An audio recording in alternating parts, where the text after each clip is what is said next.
នៅក្នុងឆ្នាំ2025ខែសិនឈីត្រូវបានប្រកាសឡើងថាមពលក្នុងខែមួយនោះវាក៏បានត្រូវសាយភាយមកកាន់ជីវិតពិតផងដែរចាប់តាំងពេលនោះមកពិភពលោកបានផ្លាស់ប្ដូរត្រូវខ្ទេចខ្ទីនឹងជួបគ្រោះមហន្តរាយយើងបានឃើញបរិម្នាក់បានខំតស៊ូកន្លះជីវិតរបស់គាត់ទៅហើយប៉ុន្តែត្រូវបានក្បត់ដោយមនុស្សជិតស្និទ្ធរបស់គាត់តែម្នាក់គត់ពីការញុះញង់របស់មិត្តប្រុសរបស់គេពេលដែលគាត់បានស្លាប់គាត់ក៏បានត្រឡប់ពេលវេលាថយក្រោយមកវិញដោយសារតែវត្ថុបុរាណរបស់គាត់ធ្វើឲ្យគាត់រស់ឡើងវិញវាបានផ្ដល់ជីវិតទី2និងពេលវេលាជាលើកទី2ទៅកាន់គាត់ផងដែរជំរឿនរបស់គាត់ក្នុងជីវិតមួយនេះគឺអ្វីខិនខ្លាចជាសាដូគោលបំណងរបស់គាត់ពេលនេះគឺការសងសឹកហើយល្បឿននេះការលូតលាស់របស់គាត់លឿនជាងមុន2ទៅ300ដងធ្វើដំណើរទៅមុខជាមួយនឹងដាំងណែហើយខ្ញុំគឺជា Shadow ហើយលោកសួស្ដីអ្នកនរគ្នាជួយជាមួយខ្ញុំបានម្ដងទៀតហើយបើយើងចង់ដឹងថាសាច់រឿងទៅជាយ៉ាងណាតោះតាមដែលជាមួយខ្ញុំទាំងអស់គ្នា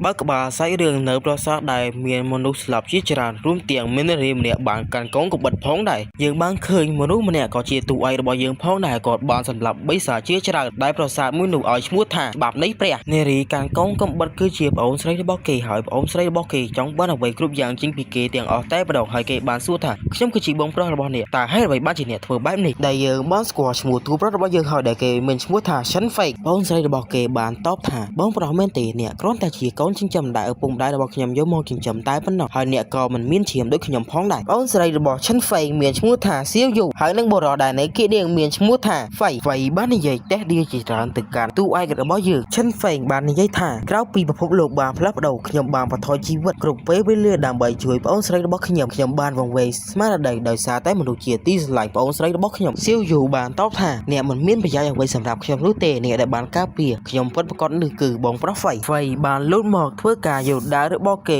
េទៅសម្រាប់តួប្រុសរបស់យើងតែម្ដងនៅក្នុងឆ្នាំ2025ខែសុនឈីឬហៅបានថា God for Saken ពេលដែលមនុស្សបានគេងលក់ទៅពួកគេនឹងត្រូវបានទាញចូលក្នុងខែមួយនោះតែម្ដងការស្លាប់នៅក្នុងខែមួយនោះបណ្ដាលឲ្យបាត់បង់អាយុជីវិតផងដែរវាគឺជាការកាត់បន្ថយអាយុជីវិតរបស់យើងអ្នកលេងអាចចំណាយអាយុជីវិតរបស់ពួកគេនៅសមត្ថភាពក្នុងខែមកកាន់ពិភពលោកពិតបានបើនិយាយពីអ្នកខ្លាំងដែលបានសមត្ថភាពមកពិភពលោកពិតវិញពួកគេអាចទប់ស្កាត់នឹងគ្រាប់នុយក្លេអ៊ែរបានផងដែរចាប់តាំងពីពេលនោះមកបិសាចក៏បានលេចឡើងនៅក្នុងផែនដីផងដែរខ្ញុំបានតស៊ូរស់រានជីវិតជាមួយនឹងប្អូនស្រីរបស់ខ្ញុំហើយកម្លាំងធម្មពលរបស់ខ្ញុំក៏បានជាប់ក្នុង Top 100ទូទាំងពិភពលោកផងដែរខ្ញុំបានជំនះឧបសគ្គដែលស្ទើរតែស្លាប់ជីវិតរបស់ខ្ញុំរាប់មិនអស់ដែលធ្វើឲ្យខ្ញុំអាចសម្អាតប្រាសាទដែលមានឈ្មោះថាច្បាប់ទេវតាបានផងដែរខ្ញុំបានទទួលវត្ថុដ៏ទេវភាពមួយដែលវាមានឈ្មោះថាផ្នែកនៃការវិនិច្ឆ័យទីបំផុសខ្ញុំអាចឈានដល់កម្រិតកម្ពស់មួយបានប៉ុន្តែមិននឹកស្មានថាខ្ញុំត្រូវបានលួចចាក់ពីក្រៅខ្នងដោយសារប្អូនស្រីរបស់ខ្ញុំត្រូវបានស្លាប់ដោយវេទនាការខិតខំរបស់ខ្ញុំទាំងអស់ត្រូវបានអាសាបងហើយពួកគេជាអ្នកទទួលបានផ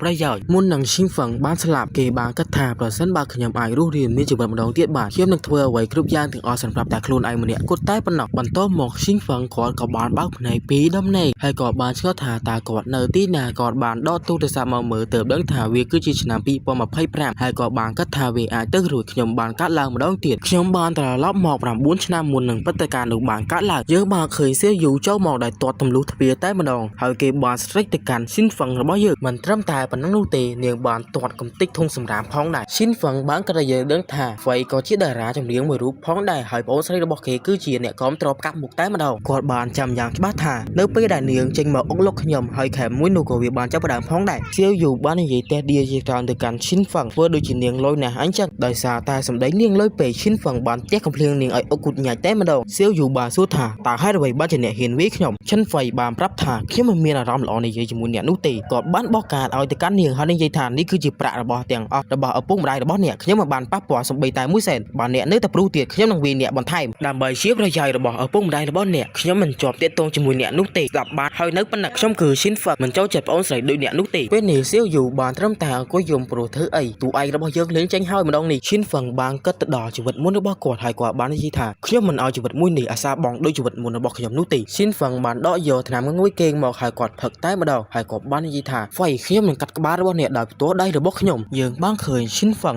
បានធ្វើដំណើរមកដល់កន្លែងមួយហើយក៏បាននិយាយថាខ្ញុំពិតជានឹកអ្នកណាសាលាជ្រើសរើសជំនាញខ្ញុំបានចាំថាពេលដែលខ្ញុំបានធ្វើដំណើរមកដល់កន្លែងនេះដំបូងខ្ញុំពិតជាផិតភ័យណាស់ហើយខ្ញុំបានចំណាយពេលវេលាជាច្រើនម៉ោងដើម្បីជ្រើសរើសជំនាញមួយក៏បាននិយាយថាពេលនេះខ្ញុំនឹងចំណាយពេលវេលាដ៏លឿនបំផុតដើម្បីជ្រើសរើសជំនាញមួយហើយជំនាញមួយនោះគឺអាចឲ្យខ្ញុំធ្វើ ការហ្វាវលើដោយសឡូម្នាក់ឯងបានក៏បានគិតឃើញជំនាញនិងភាពរហ័សរហួនបន្តមកក៏បានជ្រើសរើសយកជំនាញអត្តសញ្ញាណតែម្ដងពេលដែលចាប់ដើមជ្រើសរើសជំនាញនោះប្រព័ន្ធបានលើកមកប្រាប់ថាវត្ថុដ៏ទេវភាពផ្នែកនៃការវិនិច្ឆ័យត្រូវបានចងភ្ជាប់ជាមួយអ្នកដោយបានជោគជ័យផ្នែកនៃការវិនិច្ឆ័យត្រូវបានដំណើរការដែលគុណសម្បត្តិរបស់វានោះគឺពេលដែលឈិនហ្វាំងចូលទៅដល់ក្នុងខែមួយនោះគាត់នឹងទទួលបានជាជីវៈឋានៈខ្ពស់រួមទាំងគាត់មាន talent ដោយស្វ័យប្រវត្តិផងដែរឈិនហ្វាំងមានការសប្បាយចិត្តជាខ្លាំងក្រោយពីដឹងថាវត្ថុដ៏ទេវភាពផ្នែកនៃការវិនិច្ឆ័យរបស់គាត់កាលពីជីវិតមុនក៏បានតាមគាត់មកដល់ជីវិតមួយនេះផងដែរហើយគាត់បានដឹងថាគាត់ត្រូវបានកើនឡើងម្ដងទៀតដោយសារតែផ្នែកនៃការវិនិច្ឆ័យមួយនេះយើងបានឃើញស្រមោលខ្មៅបានជាទម្លុះខ្លួនរបស់ទូប្រុសរបស់យើងរួមទាំងវាបានរុំព័ទ្ធខ្លួនរបស់ទូប្រុសរបស់យើងផងដែរហើយប្រព័ន្ធបានជូនដំណឹងប្រាប់យើងថាទូប្រុសរបស់យើងទទួលបានវិជ្ជាជីវៈដែលបានត្រូវលាក់ទូប្រុសបានលុកដៃចេញមកវិញហើយប្រព័ន្ធបានប្រាប់យើងថាឈិនហ្វាំងបានខ្លាចជាសាដូបាត់ទៅហើយឈិនហ្វាំងចេញមកយ៉ាងអំណាចតែម្ដងហើយប្រព័ន្ធបានប្រាប់ថាវាគឺជាឋានៈមួយដែលឋានៈនេះខ្ពស់បំផុតនៅក្នុងចំណោមអត្តសញ្ញាណទាំងអស់គេបានឆ្ងល់ថាហេតុអ្វីបានជាផ្នែករបស់គេមើលច្បាស់យ៉ាងនេះផ្នែកនៃការវិនិច្ឆ័យបានប្រាប់ឈិនហ្វាំងថាដែលផ្នែកនៃការវិនិច្ឆ័យគឺជាវត្ថុបុរាណនិងជាវត្ថុដ៏ទេវភាពបំផុតនៅក្នុងសកលលោកធម្មពលរបស់វាលើសពីច្បាប់ទៅទៀតរួមទាំងវាអាចគ្រប់គ្រងច្បាប់បានផងដែរទោះបីយើងមិនបើកដំណើរការវ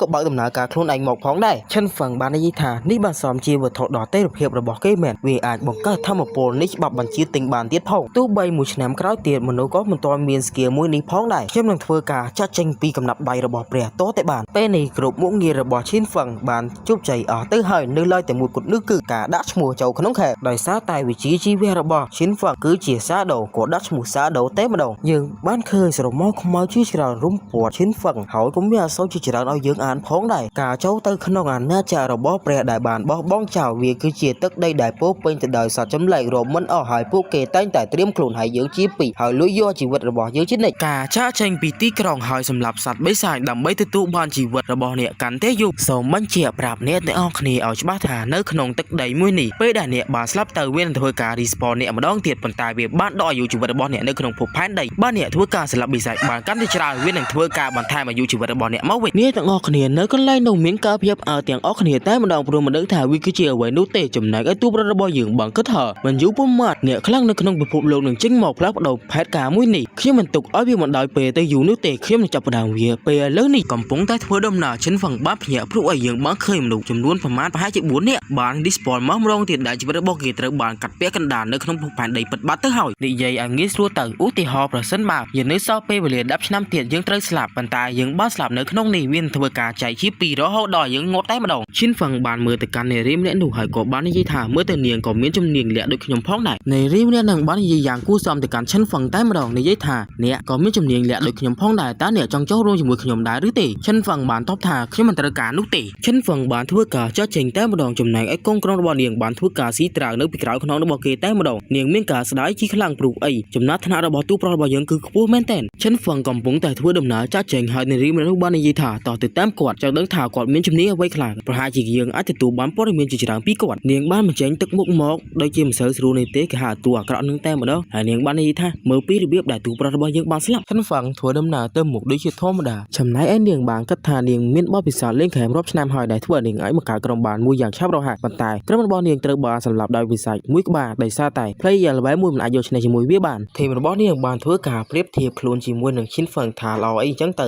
នាងបានគិតធៀបថាប្រសិនបើតាមដានគេអាចនឹងបានផលប្រយោជន៍ខ្លះដែរឈិនហ្វាំងបានងាកមកធ្វើឲ្យពួកគេបានលៀបពួនហើយនារីម្នាក់នឹងបានគិតថាតើគេអាចកត់សម្គាល់ពីយើងបានមែនទេឈិនហ្វាំងក៏បានប្រើស្គីមួយដែលមានឈ្មោះថា Shadow Snake ធ្វើឲ្យគាត់បាត់ខ្លួនចេញពីមុខអ្នកទាំងអស់គ្នាអ្នកទាំងអស់គ្នាបានដើរមកហើយនិយាយថាតើគាត់ទៅណាបាត់ហើយយើងបានឃើញទូប្រុសរបស់យើងបានបំងកាយហើយដើរចេញពីអ្នកទាំងអស់គ្នាបាត់ទៅហើយរាំង Windows បានលុបប្រាប់ពីស្គី Shadow Snake របស់គាត់ដែលធ្វើឲ្យគាត់អាចបំងកាយបានថែមមួយទៀតពេលដែលគាត់បើកការវាវហាទៅកាន់សត្រូវវាធ្វើការគុណដើម្បីជា2អីចឹងទៅប៉ុន្តែគាត់នឹងលេងបំងកាយទៀតហើយចំណែកឯស្គីមួយទៀតធ្វើការគុណទ្វេដងនៃស្គីស្រមោល Snake របស់គាត់ឈិនហ្វាំងធ្វើដំណើរផងហើយគាត់ក៏បានកាត់ក្រាំងចិត្តផងដែរមកដល់កន្លែងមួយគាត់ក៏បានឈប់ព្រោះអីស្គីបំងកាយរបស់គាត់ត្រូវបានអស់ហើយដែលយើងហៅវាថា cooldown គាត់បានបើកប្រទាំង Windows មើលទៅកាន់សមត្ថភាពរបស់គាត់ពេលដែលបានមើលទៅសមត្ថភាពរបស់ខ្លួនហើយឈិនហ្វាំងបានគិតថាអ្នកលេងធម្មតាពេលដែលចូលមកបើសមត្ថភាពត្រឹមតែ10តែប៉ុណ្ណោះប៉ុន្តែខ្ញុំបានរង្វាន់បន្ថែមអាខ្លះបូក3អាខ្លះបូក5អាខ្លះបូក8អាខ្លះបូក10អីអញ្ចឹងទៅរួមទាំងមានភ័ណ្ឌចំនួន5បន្ទុកដើម្បីអាប់សមត្ថភាពរបស់គាត់ផងដែរគាត់បានអាប់ទៅកាន់ភាពរហ័សរហួនរបស់គាត់ទាំងអស់តែម្ដងហើយឈិនហ្វាំងបាននិយាយថាក្នុង early game ចឹងយើងគួរតែ up speed ព្រោះឲ្យអាបិសាចនឹងវាយឈឺណាស់ប៉ុន្តែយើងមានល្បឿនយើងអាចគិតពី ការវិភាគរបស់វាបានឈិនវឹងបានព្យាព្រោះគាត់បានលើសម្លេងអ្វីមួយគាត់បានសម្លឹងមើលទៅកាន់កន្លែងសម្លេងមួយនោះយើងបានដឹងថាវាគឺជាបិសាចដែលថ្នាក់របស់វានោះគឺជាថ្នាក់ធម្មតាវាកំពុងតែ evil ឈិនវឹងបានគិតថាបិសាចមួយនេះហើយគឺជាអ្នកសម្រាប់អ្នកទាំង4ដែលបានតាមដានគាត់អបាយមិញបិសាចនោះបានស្ទុះមកបកកាយវិភាគទៅកាន់ឈិនវឹងតែម្ដងប៉ុន្តែគាត់បានកិច្ចផុតឈិនវឹងក៏បានប្រើស្ពាយមួយយើងបានឃើញស្រមោលខ្មៅបានរំពាត់ខ្លួនរបស់គាត់ទាំងអស់តែម្ដងហើយគាត់ក៏បានបាត់ខ្លួនចេញពីមុខរបស់វាបិសាចនោះខំស្វែងរកយ៉ាងណាក៏មិនឃើញប្រងដែរព្រោះអីឈិនវឹងនៅពីលើក្បាលរបស់វ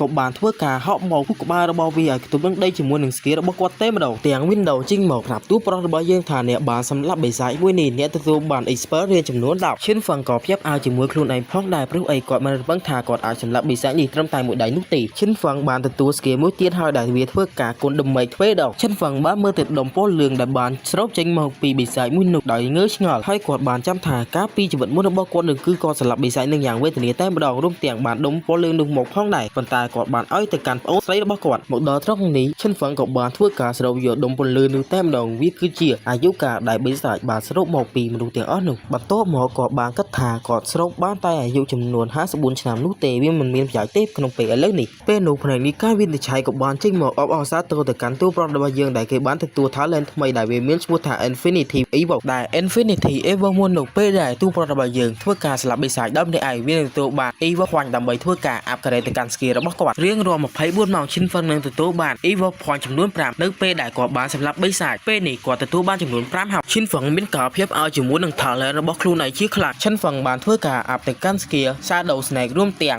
skill មួយទៀតផងដែលវាធ្វើការគុណដុំមេឃពេលនេះទូ Evil របស់គាត់គឺសល់4ក៏បានធ្វើដំណើរទៅមុខទៀតហើយគាត់បានគិតថាជាមួយនឹង skill Shadow Snake ហើយនឹង skill ដែលធ្វើការគុណទ្វេដងនៃ skill Shadow Snake របស់គាត់នឹងធ្វើឲ្យគាត់អាចសម្លាប់បិសាចក្នុងតែមួយកណ្ដាប់ដៃបានធ្វើដំណើរមកដល់ខ្លីមួយបានលេសម្លេងមនុស្សម្នាក់បាននិយាយថាខេមនេះវាស្រួលណាស់អ្នកមិនបាច់ភ័យនោះទេចាំខ្ញុំជាអ្នកការពារអ្នកយើងមើលទៅការម្នាក់ផ្សេងនោះកំពុងតែស៊ីចូលតែម្ដងឈិនវឹងភ្ញាក់បន្តិចព្រោះអីក៏បានក្រឡេកឃើញបិសាចពីងពីងនៅពីលើអ្នកទាំងពីរឈិនវឹងបានប្រើ skill Shadow Snake ដែលគាត់អាចបំបង្កាយបានចំនួន32វិនាទីអ្នកទាំងពីរកំពុងតែស៊ីចូលជាមួយគ្នាបិសាចក៏បាននៅពីលើអ្នកទាំងពីរពួកគេបានភ័យដែលយើងឃើញបិសាចពីងពីងនោះចេញមកជាមួយនឹងកូនចៅរបស់វាម្នាក់ផងដែរដែលម្នាក់ធំជាងគេនឹងមានឈ្មោះថា Spawn Spider ហើយនឹងកូនចៅរបស់វានឹងគឺឈ្មោះ Spider ឈិនវឹងបានគិតថាមេរបស់វាមានឈាមចំនួន1600វាមិនងាយស្រួលក្នុងការសម្លាប់នោះទេដោយឃើញអាកាសល្អបិសាចនោះកំពុងតែដេញវាប្រហារអ្នកទាំងពីរឈិនវឹងបានស្ទុះទៅប្រើ skill របស់គេពូទៅកាត់ភ្នែករបស់វាមួយដែលធ្វើឲ្យវាបាច់ឈាមផងដែរហើយគាត់ក៏បានដកថយក្រោយជាមួយនឹង skill Shadow Snake ដែលបិសាចមួយនោះអស់ឈាមចំនួន300បាត់ទៅហើយទោះបីឈិនវឹងដកថយក្រោយតាន់ក៏ដោយក៏គាត់អស់ឈាមចំនួន9ផងដែរដោយរកទូប្រុសរបស់យើងមិនឃើញបិសាចពីងពីងនោះបានធ្វើការវាកំតិចដើមឈើដែលនៅក្បែរវាទាំងអស់តែម្ដងឈិនវឹងបានគិតឲ្យយើងដឹងថាបិសាចមួយនេះក៏មានភាពវៃឆ្លាតផងដែរបិសាចពីងពីងនៅតែបន្តវាកំតិចដើមឈើនោះដដែលចំណែកឯកន្លែងឈិនវឹងយើងក៏បានឃើញដុំថ្មចំនួន4គ្រាប់ផងដែរមើលទៅដូចជាអាកាសល្អទៅហើយឈិនវឹងបានប្រើដុំថ្មមួយគប់ទៅកាន់វាដែលធ្វើឲ្យវាអស់200ដឺមេចផងដែរឈិនវឹងបានរើសដុំថ្មមួយទៀតមកហើយក៏បាននិយាយថាគាត់ចាំ skill របស់គាត់ cool down សិនក្រោយពី skill cool down មកគាត់បានចេញមកធ្វើការគប់ដុំថ្មទៅកាន់វាមួយទៀតដែលធ្វើឲ្យវាអស់200បន្ថែមទៀតហើយគាត់ក៏បានប្រើ skill Shadow Snake ធ្វើការបំបង្កាយម្ដងទៀតហើយគាត់ធ្វើបែបនេះដដែលតែម្ដងនៅទីក្រុងយើងបានលើសំឡេងមនុស្សបាននិយាយថាកន្លែងចំណាប់ថ្នាក់ពេលនេះបានអាប់ដេតហើយយើងបានឃើញ Shadow របស់យើងជាប់លេខ1ហើយគាត់មាន level 2មុនគេតែម្ដងដែលខ្ញុំសំហៅទូប្រុសរបស់យើងពីឈ្មោះឈិនវឹងទៅហៅ Shadow វិញព្រោះអីឈ្មោះចិនខ្ញុំពិបាកអានខ្លាំងណាស់ដែលធ្វើឲ្យអ្នកទាំងអស់គ្នាមានការភ្ញាក់ផ្អើលជាខ្លាំងហើយនារីនោះបាននិយាយថាមានតែស្លាប់បោកទេដែលធ្វើឲ្យគាត់អាចឡើងវិញបានលឿនបែបនេះអ្នកទាំងពីរដែលបាននិយាយថាខែនេះស្រួលលេងឥឡូវបាន spawn មកកន្លែងកើតវិញបាត់ទៅហើយវល់ត្រឡប់មកដល់កន្លែង Shadow វិញយើងបានឃើញគាត់បានស្រូបយកយុកាពីបិសាចនោះបាត់ទៅហើយជាមួយនឹងផ្ទាំង Windows លួចបញ្ជាក់ផងដែរដែល Shadow ទទួលបានជាបុកដែលមានឈ្មោះថា Grady Hand វាអាចធ្វើឲ្យទូប្រុសរបស់យើងប្រើវាទៅលើសាកសពបិសាចដែលគាត់អាចសម្លាប់បានវានឹងមានឱកាស 20% ដើម្បីទទួលបានរង្វាន់បន្ថែម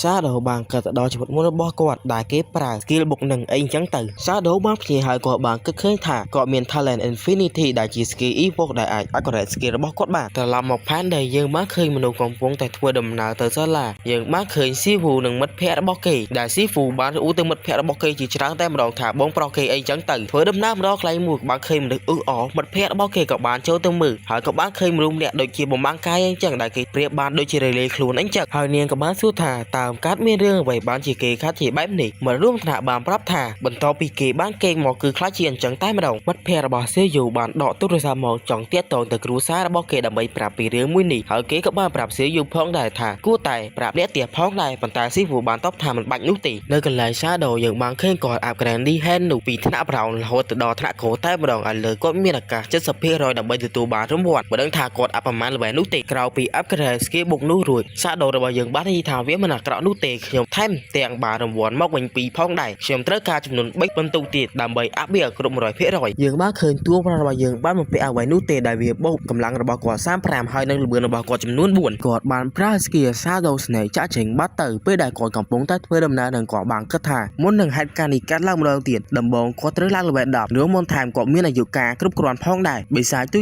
ចមិនគ្រប់គ្រាន់សម្រាប់គាត់នោះទេគាត់ត្រូវការរកបូណាដែលខ្លាំងសម្រាប់គាត់ស្រូបយកអាយុកាលវានៅពេលនេះ Shadow បានភ្ញាក់ដូចជាគាត់បានលឺសំឡេងមនុស្សកំពុងតែបញ្យល់គ្នាជាមួយបិសាចអញ្ចឹងគាត់បានចេញទៅមើលតែម្ដងយើងបានឃើញមនុស្សមួយក្រុមកំពុងតែធ្វើការស៊ើបស្វែងបញ្យល់ជាមួយបិសាចដែលមាន level 2 Shadow បានទៅក្នុងចិត្តថាពេលវេលាដ៏ល្អឲ្យខ្ចោះរបស់ខ្ញុំបានមកដល់ហើយយើងបានឃើញបរិសម្នាក់នឹងកាន់សៀដែលគាត់ដូចជាតែងអញ្ចឹងក៏បានទប់រងនឹងការវាយប្រហាររបស់បិសាចនោះទាំងអស់ដោយសារតែគាត់ពិបាកទប់ទល់ពេកគាត់ក៏បានប្រើ skill មួយដែរវាមានឈ្មោះថាសៀលពលឺគ្នារបស់គាត់ដែលជាមេឃបានប្រើវេទមន្តភ្លើងបាញ់ទៅបិសាចមួយនោះដែលធ្វើឲ្យវាអស់ឈាមចំនួន70ផងដែរ Shadow បានគិតថាវិជ្ជាជីវៈរបស់ពួកគេទាំងអស់ក្នុងក្រុមមួយនេះសុទ្ធតែជាថ្នាក់លក្ខទាំងអស់ឬយើងហៅថាថ្នាក់អកំបាំងល្បឿនរបស់បិសាចពិតជាមិនធម្មតាអាចគេចផុតរាល់ការវាយប្រហាររបស់ក្រុមមនុស្សមួយនោះបានបិសាចវាបានស្ទុះទៅវាយតែងតែម្ដងដែលធ្វើឲ្យគាត់បានខ្ទេតផងដែរអ្នក Healing កំពុងតែព្យាបាលទៅកាន់តែងគាត់បាននិយាយថាបោះមួយនេះវាពិតជាមានល្បឿនខ្លាំងណាស់ Shadow បានគិតថាក្រុមមួយនេះមិនធម្មតានោះទេសុទ្ធតែថ្នាក់អកំបាំងជាពិសេសពួកគេមានគ្រប់ទម្រង់តែម្ដងប៉ុន្តែពួកគេភ្លេចថានេះគឺជាប្រៃយើងបានឃើញបិសាចពីក្បាលចេញមកពីក្រោយតែងដែលបិសាចនឹងវាធំក្លិនអ្នក Healing Shadow ក៏ទៀតថាបិសាចមួយនេះវាមានល្បែង2វាគ្រាន់តែជាបិសាចតែប៉ុណ្ណោះមិនមែនជាបោះនោះទេយើងបានឃើញ Fighter ចេញមកដែលខ្លះ Weapon គេបាននិយាយថាមេបញ្ជាការចាប់ដកថយទៅគេបានស៊ូទៅបើកការវិភាគទៅកាន់បិសាចមួយនោះប៉ុន្តែមិនរសើបជើងថ្មិញអាបិសាចមួយនោះទេបិសាចមួយនោះបានបើកការវិភាគដោយបញ្ចេញអ្វីពីមាត់របស់គេនោះទេទៅកាន់អ្នកទាំងអស់គ្នាហើយមេនេះធ្វើការរត់ហើយស្រែកឲ្យគេជួយតែម្ដងយើងបានឃើញ Shadow ស្ទុះទៅបានធ្វើការកាប់ក្បាលបិសាចនោះស្លាប់មួយតែម្ដងដែលធ្វើឲ្យអ្នកទាំងអស់គ្នាមានការភ្ញាក់ផ្អើលជាខ្លាំងបិសាចមួយនោះក៏បានចាប់ដើមលុះលាយយើងបានឃើញបិសាចមួយទៀតនៅពីក្រោយខ្នង Fighter វាក៏បានត្រូវដាច់ក្បាលមួយទៀតដោយសារស្នាដៃ Shadow របស់យើងហើយតែងបាននិយាយថាសូមប្រុងប្រយ័ត្នជាមួយមកនៅមុខយើង Shadow នៅពីក្រោយខ្នងអ្នកទាំងអស់គ្នាដែលគេទទួលបាន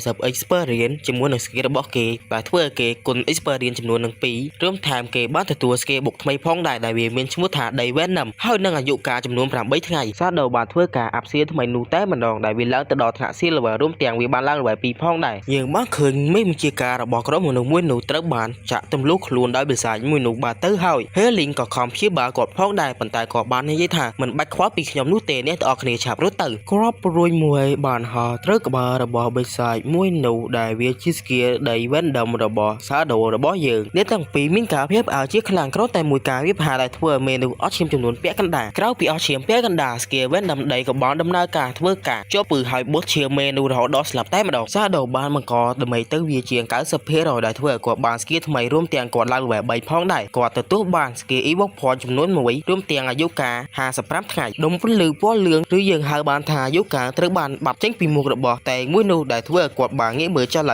ើងហើយក៏បានដឹងថាមានអ្នកជួយគាត់ដោយសម្ងាត់គាត់ក៏បានធ្វើការអស់គុណទៅកាន់បរិសម្នាក់នោះផងដែរកូនក្រុមរបស់គាត់បានសួរថាតើគាត់អាចនិយាយជាមួយបរិសម្នាក់នោះបានមែនទេក៏បានតបថាមិនមែននោះទេអ្នកទាំងអស់គ្នាក៏បានធ្វើដំណើរចាក់ចែងហើយពួកគេក៏បានប្រាប់ឈ្មោះពួកគេម្នាក់ម្ដងទៅកាន់ទូប្រុសរបស់យើងហើយគេបាននិយាយថាបានអ្នកត្រូវការជំនួយអីអ្នកអាចអែនមកខ្ញុំបានយើងបានឃើញដុំអាយុកាលនៅលើដៃរបស់ Shadow ហើយ Shadow បានកាត់ក្នុងចិត្តថាមើលទៅមេបញ្ជាការរបស់គេអាចទុកចិត្តបាន Shadow បានប្រើ Green D Hand បានស្រូបយកអាយុកាលមួយនោះតែម្ដងដែលគាត់ទទួលបាន3 point skill Evo រួមទាំង skill ថ្មីផងដែរដែលវាគឺជាសម្ភារៈសម្រាប់ពាក់ដែលខ្ញុំច្រឡំហៅវាថា skill វាអាចការពារការវាយប្រហារចំនួន9ការពារចំនួនគ្រប់ធាតុទាំងអស់5និងបន្ថែមល្បឿននៃការខូដង 15% ដែលវាមាន level 2 Shadow បាននិយាយថាប្រសិនបើមាន skill បុកកាន់តែច្រើនហើយវាពេញ inventory របស់ខ្ញុំនឹងធ្វើដំណើរទៅទីក្រុងហើយធ្វើការដោះដូរជាមួយនឹងអាយុជីវិតរបស់ពួកគេក្នុងជីវិតមួយនេះល្បឿននៃការលូតលាស់របស់ខ្ញុំគឺលឿនជាងជីវិតមុនរាប់រយដងហ្វៃខ្ញុំនឹងទៅរកអ្នកឆាប់នេះHello សួស្តីអ្នកទាំងអស់គ្នាចូលជាមួយខ្ញុំបាទ Fake ម៉ាំងម៉ាថ្ងៃនេះយើងនឹងបន្តសម្រាយសាច់រឿងគិតកោសម័យកំណត់ទេភាពជាភាពបន្តចូលសាច់រឿងរបស់យើងតែម្ដងទៅព្រោះអត់មានអ្វីនិយាយច្រើននោះទេចង់និយាយថាអ្នកទាំងអស់គ្នាស្ដាប់លេងទៅនេះជាសម្លេងមេឃភ្លៀងតប៉ែឆុយហើយសម្រាយសាច់រឿងភ្លៀងរងថ្ងៃភ្លៀងមិនចេះកាត់រកតែសម្រាយរឿងមិនកើតខ្ញុំប្រាប់អ្នកទាំងអស់គ្នាថាដោយសារតែខ្ញុំធំឡងឆាត់ធ្វើឲ្យភ្លេចមើលហើយចេះសម្រាយទៅពីណាចាប់2នាទីប្រហែលទៅទេវារឿងប្លែកអញ្ចឹងហើយអញ្ចឹងអ្នកទាំងអស់គ្នាជួយខន្តីអភ័យទោសផងតចូលសាច់រឿងមែនតើ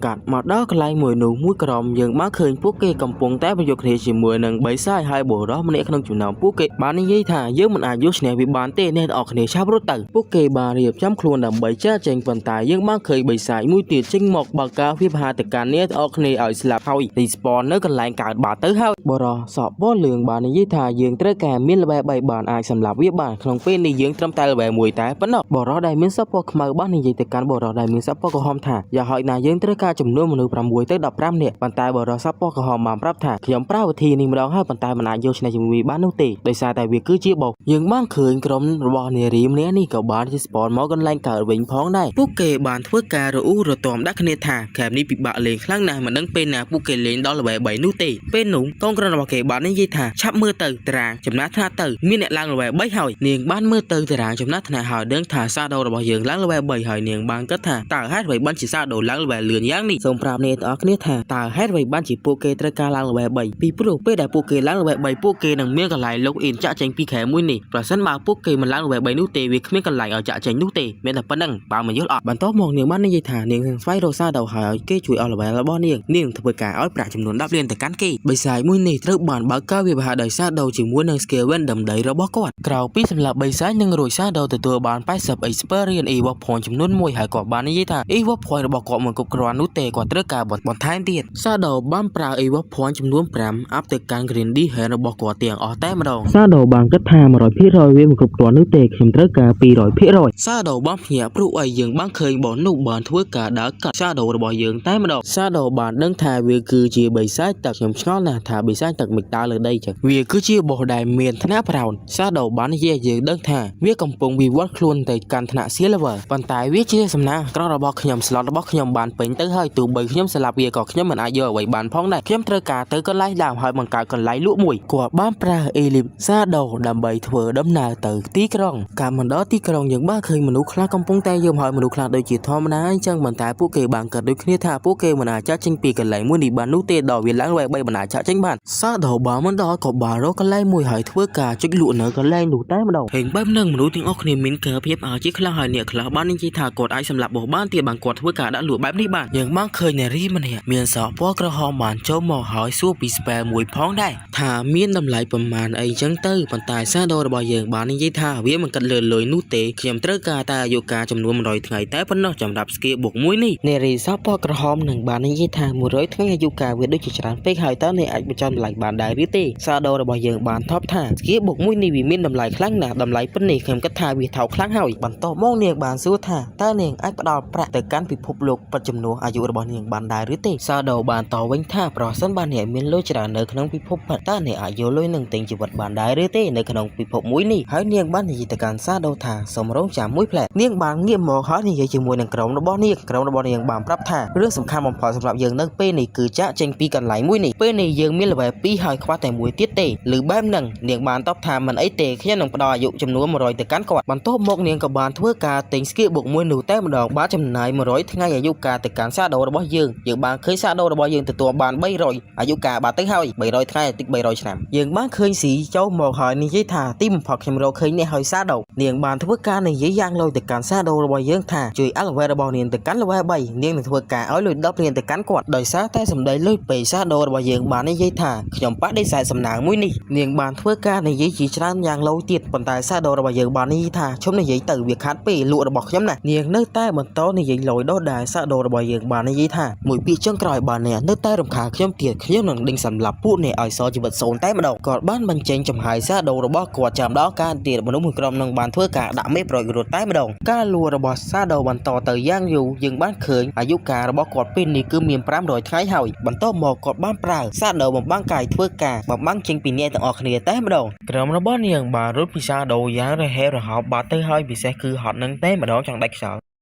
នាងបានគិតថាសាដូបានបដិសេធជាមួយនឹងសំណើរបស់នាងបន្ថែមតែប៉ុណ្ណោះទេគាត់នៅហ៊ានដេញតាមសម្រាប់ពួកគេទៀតពេលដែលនាងត្រឡប់ទៅវិញនាងនឹងធ្វើការសងសឹកហើយសម្រាប់សាដូតែម្ដងយើងបានឃើញបរិបម្នាក់ដើរចេញមកហើយគាត់បាននិយាយថាសួស្ដីបងអូនស្រីលីស៊ីដែលម្នាក់ស្រីនឹងមានឈ្មោះថាលីស៊ីឬបែបនឹងនាងមានការងឿឆ្ងល់ជាខ្លាំងថាហេតុអ្វីបានជាគាត់ស្គាល់ឈ្មោះរបស់នាង กอดบ้านแน่นอนครัวได้กอดบ้านพระชมูบอกก็ถามมาลีจงในไอให้ขยมถามมาบ้านบักข้าให้ชมูมันตระไอสมเนตออกนี้จีใส่การขยมพ้องโดยซาตวีจีเรื่องมังเขาให้ชมูจนยังมาใช้อ่านจังไงได้ปัจจุบันขยมมิลเบปีขยมมิลปฏิสาดำใบทั่วไอระเบระบอเนี่ยกันแต่การเลื่อนบาทลีสีบานสัวลีจงถาตาปฏิสาไว้เต๋อก็บ้านตอบถาเฉียดท่อมนาขยมใจเรื่องนี้เต๋อมนุษย์หน้ามันเนี่ยนุเตะปันตาจับตั้งผิดเนี่ยเฉียบอ้นใส่ลีสีหอยดำใบบานเพียสมาตรังระบอกขยมหนึ่งปราบเวียนกันเนี่ยขยมมันประกอบถาลีสีนั่นคือเฉียบบงใส่คือเฉียบอ้นใส่ระบอกก่อนนุเตะได้ซาระกำทีบอกแพ้ระบอกขยมบีแอร์จังไงนะจังมีบอกแพ้จังเมาตัวปีหาไปคลามืออัดยูไลน์โดยนี้สมเนตออกนี่ไปเติมมาการขยมพ้องไอเรื่องนี้ประเสริฐบ้านเนี่ยช่องล่างเลยประกอบได้ประเสริฐเพียบเนี่ยเตะแต่ดักจำนวนก้นเลี้ยขณะดำบงระบอเนี่ยตึกกั้นเพียรหาระเบือระบอเนี่ยเตียงอ้อต่างตามเวทีนี่บ้านนี้ปีระเบือระบอยืนนั่งระเบือระบอใบสายมุ้ยหนุต้าเนี่ยกัดยางไม่ได้หรือแบบนั่งลีสีมิ้นกาเพียบอาเชี่ยขลังได้ผู้เก็บแปรวิธีด้วยเจียซาโดระบอยืนอันจังได้อัพบรรทุกจำนวนก้นสมบัติทางอ้อตึกกันอัควาวิธีระบอกก่อนหอยเนียงบ้านต๊อบทามันไอเตต่อจุยบังการระเบิดระบอขยมลีสีบ้านนี้ยัยถาปันใต้เนี่ยเหมือนขลังด้วยเจียซาโดนุเตขยมอายอ้อยเนี่ยเติมแต่พรามเหรียญใต้ปนนอต้าเนี่ยยุบพร้อมได้หรือตีกรอนตาจุยอัลเวระบอขยมแต่กันระเบิดใบขยมถือกาประประแต่กันเนี่ยลีจงบ้านต๊อบทาเมียนปัญหาไว้นุเตทุกใบซาโดคลังแมนปันตายก่อประหารจีเมียนปัญหาคุกบาหอยเมื่อเติมบ้านเจียดอบเลียนหอยได้แต่มันเยอะตีซาโดบ้านทั่วดำนาหมดเด้อกระไรบ่หนุบาดตื้อหอยให้ก่อบ้านสำลังเติมเมื่อบ่หนุด้วยจีเลือกหมุนนั่งจังให้ก่อบ้านในยัยถาปีนี้ขยมขยร้องจำเวียติดนะซาโดบ้านทั่วกาปราสเกเวนดำได้ก็เกี่ยระบอกกอดตรึกใบไซหนุ่มออชิมมวยกับโกพ้องได้กอดบ้านทั่วกาดอทอยจีมวยหนังสเกียระบอกกอดดอได้ซาโดเกิดอะไรอย่างดังถาบ่มวยในวีเมียนเชียมก้นหนังปีจำพวกเมย์ใบสายท่อมดาคือเชียระบอกเวียนมีจำนวนใบปอนเมื่อเติมใบสายมวยหนังก็มันละงงนะนาเพราะนายเวียบ้านปราสเกียระบอกเวียตึกบ้านเจ้ากล้ามได้แต่มันดำใบจับที่ต่างระบอกซาโดยืนปันตายซาโดยืนมันชอบเกียร์อ้อยเวียปราสเกียจับที่ต่างระบอกกอดบานพ้องนายกอดบานกิจพอหายมาดอปีคราวขนมเวียบาดเตอร์เฮาเมื่อเติมใบสายมวยหนังด้วยจีจับที่ต่างระบอกซาโดบานเวียบ้านปราสเกียระบอกเวียบ้านตึกซาโดแต่มันดองปันตายซาโดบานกิจพอจีเหลือที่ปีซาโดมันบักกาเวียบหาเตอร์เวงเดอซาแต่กอดกับป้องแต่รองจำสเกียระบอกกอดคู่ดาวเมาเวกเมื่อเติมใบสายมวยหนุ่มครูระบอกเวียมันสูนุเตด้วยจีเวียกับป้องแต่โยครูนั้นจากน้องเรียนหนุ่มซาโดสเกียระบอกกอดกับบานคู่ดาวเมาเวกหายกอดบานที่ยี่ถาเวียดอเป้หายกอดบานตู้เติมบักกาเวียพาเจมุนังสเกียระบอกกอดดอกเชียวระบอกเวียตั้งกระตุนทับดอกใบสายมวยนั่งกับบานบักกาเวียพาเติมเวงพ้องได้ปันตายซาโดบานเกิดตึกปีคราวขนมระบอกเวียบาดเตอร์เฮาซาโดบานเกิดขนมชัดทาใบสายมวยนี่กับป้องแต่จากต้นเสาเจมุนังเชียระบอกพี่เฮาจำดอกเปนะเตี๋ยซาโดบานตู้เติมบักกาเวียพาแต่การใบสายมวยนั่งอาจจะรอยใต้บดอกกล้าวปีซาโดบานสำหรับบ่อนั่งรวยกอดตู้บ้านเอาไว้มีอย่างใดมีหน้าเสียระเบิดพ้องได้ร่วมเตียงบรรทุกบอสปีซาวจำนวนมาปอมรำใบรอยได้ทเวกวดหลังเติมระเบิดแปรร่วมเตียงเกียร์เอวงจำนวนบุญพ้องได้ให้อายุการได้กอดตู้บ้านคือรอยมาไผ่บุญไงซาโดบานในยัยทาวิมันกลัวเจือตัวแต่ซอกกรอนแต่สลับบ่อนั่งมวยได้ทเวกจำบานอีวอกพรจำนวนบุญกว่าบ้ามปรางกระเด็นดีแฮนทเวกาสรุปโยอายุการดูแต้มดองได้ทเวกว่าบางกุดอายุการ1 ปีร่วมเตียงอีวอกพรจำนวนปีพ้องได้คือคน1 ปีที่จะลำทาบุปีจากซาโดบานในยัยทาครอนตายสลับบ่ได้เมียนธนาเสียระเบิดตายพ้นดอนได้ทเวกยำตัวบ้านอีวอกพรจำนวน10 ปีร่วมเตียงอายุการใบรอย70 ปีไถพ้องได้กระปอนบานโลดมองหายปรับทาได้ซาตายซาโดบ้านปรากระเด็นดีแฮนจีชดานได้ทเวเวียนล้างปีธนาเสียระเบิดดอธนาคูซาโดบ้านมือเตอระบอกได้คลุ้นไอ้ไว้บ่นังที่เล่หมอกหายเกาะบ้านในยัยทาวิมีจำนวน5 ใบสลับระบอกขยำปัจจุบันมีแต่ดับลูกตีถ้าขยำกู้ตายสลับบ่หายแต่ลับตั้งวิ่งดำใบลูกปูเวียดาหรือเตเวียปัจจิชักเฉยเปไปเลยนะขยำสังคำทาระบอกทำไมระบอกขยำเปได้ขยำสลับใบไซเตอเวียนังตรับเมาชีนเชียนตกหรือเอาไว้มวยได้ไอ้มังก้าสลับระบอกขยำบานซาโดบานเพียบเปบานสลับโยดดมพลลือป้อเรื่องหนูหายเกาะบ้านในยัยทานี่คือปัญตายสักเรื่องบางการมันดอกันไหลตีกรองบาดตั้งห้าวเยอะบางเคยไม่ใช่เนะเนียงบานในยัยทาตีบำพอดขยำบานเพื่อเวียนรูหลังไว้ห้าวได้พวกเกคือจีกรมมนุษย์ได้ซาโดระบอกยังบ้านช่วยไปเป้หมุนพวกเกบ้านในยัยทาตีบำพอดพวกเกเชนดอลแวะใบหายพวกเกบานเพื่อกาออกคนแต่กันไม่กรมระบอกเกไม่กรมพวกเกกับบานเพื่อกาดักหลุนพองได้หาในยัยทาเมาไปยังเพื่อกาเงียกรมบ้านออกนุตีบานยังเชนดอเป้มุ้ยนี่พวกเกบานเพื่อกาในยัยขณีจีชรังเตียดได้ขยมสมเรือรอบนุตีดาราจำนัดธนาตระบานอัปเดตมาดองติดเนี่ยจะออกขณีมิ้นเก่าเพียบจีขลังเราไปเดินถาซาโดระบอกยังหลังเตอร์แวะปรามมันได้อานาแวะใบมาเพลหลังเตอร์แวะปร 5នោះទេ leader របស់គេបានប្រាប់កូនក្រុមរបស់គេថាកុំកិតពីខែមនេះយូរពេកអីតោះយើងចេញទៅក្រៅហើយប្រាប់គ្រួសាររបស់យើងអំពីរឿងមួយនេះបន្ទាប់មកពួកគេក៏បានធ្វើការបើកផ្ទាំង Windows ហើយចុចកន្លែងចាក់ចែកយើងបានឃើញវ៉ាំណាបានប្រាប់ពីដំណេករបស់គេដែលគេគឺជា leader របស់ក្រុមមនុស្សដែលបានចាក់ចេញពីខែអំបែងមិញនេះតែខ្ញុំសឹមហៅគាត់ថាបងម៉េងតែម្ដងទៅព្រោះអីឈ្មោះចិនខ្ញុំពិបាកអានខ្លាំងណាស់យើងបានឃើញមនុស្សប្រមាណអ្នកនោះទេដូចជា4នាក់អញ្ចឹងដែលគេមានការបារម្ភទៅកាន់បងប្រុសម៉េងរបស់យើងជាខ្លាំងហើយនិយាយថាអ្នកបានរលាយខ្លួនណាលើបែបហ្នឹងបងម៉េងរបស់យើងក៏មានការភ្ញាក់ផ្អើលផងដែរហើយក៏បាននិយាយថាឆាប់រញាប់ឡើងផ្ដល់ព័ត៌មានទៅកាន់ក្រុមរបស់យើងដែលសមត្ថភាពរបស់បងម៉េងរបស់យើងក៏មិនធម្មតាផងដែរគាត់គឺជាប៉ូលីសគាត់បានរៀបរាប់រឿងទាំងអស់ទៅប្រាប់ក្រុមរបស់គាត់រួមទាំងគាត់បាននិយាយថាមានអ្នកលេងមួយដែលមានឈ្មោះថាសាដូពេលដែលគាត់បានមកជួយសង្គ្រោះខ្ញុំល្វែរបស់គាត់ត្រឹមតែ3តែប៉ុណ្ណោះប៉ុន្តែគាត់បានលុបផ្លោះពីល្វែ3ទៅកាន់ល្វែ5វាពិតជាមិនគួរឲ្យជឿនោះទេលើបែបហ្នឹងបរិសម្នាក់ក្នុងចំណោមពួកគេបាននិយាយថាតើបរិសម្នាក់នឹងធ្វើបានយ៉ាងដូចម្តេចទៅបងម៉េងរបស់យើងបានតបថាប្រហែលជាគាត់បានស្លាប់បរិសម្នាក់ទៀតបានឆ្ងល់ថាសាដូរបស់យើងបានឡើងទៅល្វែ3កាលពីកន្លះម៉ោងមុនហើយអ្វីបានជាគាត់មិនវិលត្រឡប់មកភពផែនដីពិតរបស់គាត់អញ្ចឹងតើគាត់មិនប្រាប់រឿងនេះទៅគ្រួសាររបស់គាត់ទេបងម៉េងរបស់យើងបានតបថាគាត់ក៏មិនដឹងដែរប្រហែលជាគាត់ជាកូនកំព្រាហើយមើលទៅនារីម្នាក់ក្នុងចំណោមពួកគេបាននិយាយថាតើសាដូម្នាក់នោះមិនមែនជាអ្នកផ្លាស់ប្ដូរទេគាត់ផ្លាស់ប្ដូរពីក្មេងកំព្រាហើយខ្លាចទៅជាអ្នកខ្លាំងយ៉ាងឆាប់រហ័សបន្ទាប់មកនាងបានសួរអ្នកទាំងអស់គ្នាថាតើខ្ញុំនិយាយត្រឹមត្រូវដែរឬទេបរិសម្នាក់ដែលនៅគៀននាងដូចជាមានផ្កាយពីក៏បាននិយាយថាអានយូខ្ញុំប្រាប់នាងហើយថាកុំឲ្យសូវអានរឿងប្រឡំលោកច្រើនពេកខេងទេរឿងធ្ងន់ធ្ងរបែបនេះអ្នកនិយាយមកឲ្យចេញកំ ប្លែងអីណាអ្នកទាំងអស់គ្នាបានធ្វើការនិយាយគ្នាជាច្រើនតែម្ដងដែលខ្ញុំសូមមិនរាប់នោះទេដោយសារតែវាដូចជាក្បាលសាច់រឿងរបស់យើងអញ្ចឹងនិយាយជាមួយនឹងខេមបោះបង់ចោលដោយព្រះនេះទាំងអស់ហើយពួកគេបានសម្រេចចិត្តបង្កើតក្រុមមួយដើម្បីចូលក្នុងខេមមួយនោះឲ្យពួកគេខ្លាំងអីចឹងទៅកាត់មកដល់សាលាវិញយើងបានឃើញសិស្សពីរនាក់បាននិយាយពីខេមមួយនោះផងដែរដែលគេថាមនុស្សចាស់ពេលដែលបានគេងមួយផ្លែទៅពួកគេអាចនឹងស្លាប់ដោយសារតែពួកគេអាយុច្រើនហើយស្លាប់នៅក្នុងខេមទៀតដែលធ្វើឲ្យអាយុកាលរបស់គេសល់សូន្យគឺស្លាប់តែម្ដងសៀវយូបានអង្គុយគិតមួយផ្លែតអំពីបងប្រុសរបស់គេថាប្លែកអីចឹងទៅបន្ទាប់មកដល់កន្លែងសាច់រឿងដែលខ្ញុំត្រូវកាត់ចោលដែរអ្នកទាំងអស់គ្នាអាចមើលរូបភាពបានឲ្យខ្លួនឯងទៅព្រោះវាអសរច្រើនពេកខ្ជិលរៀបរាប់ខ្លាំងណាស់មួយណាតួអង្គសៀវយូនេះគឺជាតួអង្គជាតិអាក្រក់ចឹងខ្ញុំខ្ជិលរៀបរាប់ខ្លាំងណាស់ព្រោះតួអង្គអត់ប្រយោជន៍ផងនៅកន្លែងសាដូក៏បាននិយាយថានេះគឺជាបន្តែប្រព័ន្ធបានប្រាប់យើងមុនទៅហើយថាវាគឺជាជញ្ជាំងបណ្ដាសាដែលមានឋានៈគោលឯណោះដែលវាបូកធៀងងឹតចំនួន26ព្រមទាំងវឹកភ័ណ្ឌចំនួន 0.1 ផងដែរសាដូបាននិយាយថាជញ្ជាំងបណ្ដាសានេះវាស្មើនឹងមនុស្សដែលមានល្បែ3ចំនួន1នាក់ព្រមទាំងការចាប់ផ្ដើមប្រើវាដំបងវឹកភ័ណ្ឌមានធ្វើការគុណឲ្យ 1.5 គីរបស់គាត់ត្រូវបានអាប់ក្រេតម្ដងទៀតដែរអ្នកទាំងអស់គ្នាអាចមើលខ្លួនឯងបានខ្ញុំបកប្រែខ្លាំងណាស់មើលស្គីមួយនឹងរួចសាដូបាននិយាយថាស្គីនេះពិតជាល្អអាចឲ្យខ្ញុំវាប្រហាររោមទាំង teleport ហើយគេនៅមើលមិនឃើញទៀតរៀមភ្លាមតែម្ដងសាដូបានប្រើ Green Day Hand ស្រូបយកគៀមួយនោះរោមទាំងគាត់ប្រើ Evo Point អស់8ផងដែរអាប់ទៅកាន់ Green Day Hand របស់គាត់ដែល Green Day Hand របស់គាត់ឡើងទៅដល់ថ្នាក់ដៃមិនបាត់ទៅហើយដែលសមត្ថភាពរបស់វាឥឡូវនេះឡើងដល់220រួមទាំងការត្រាប់របស់ល្អមានចំនួន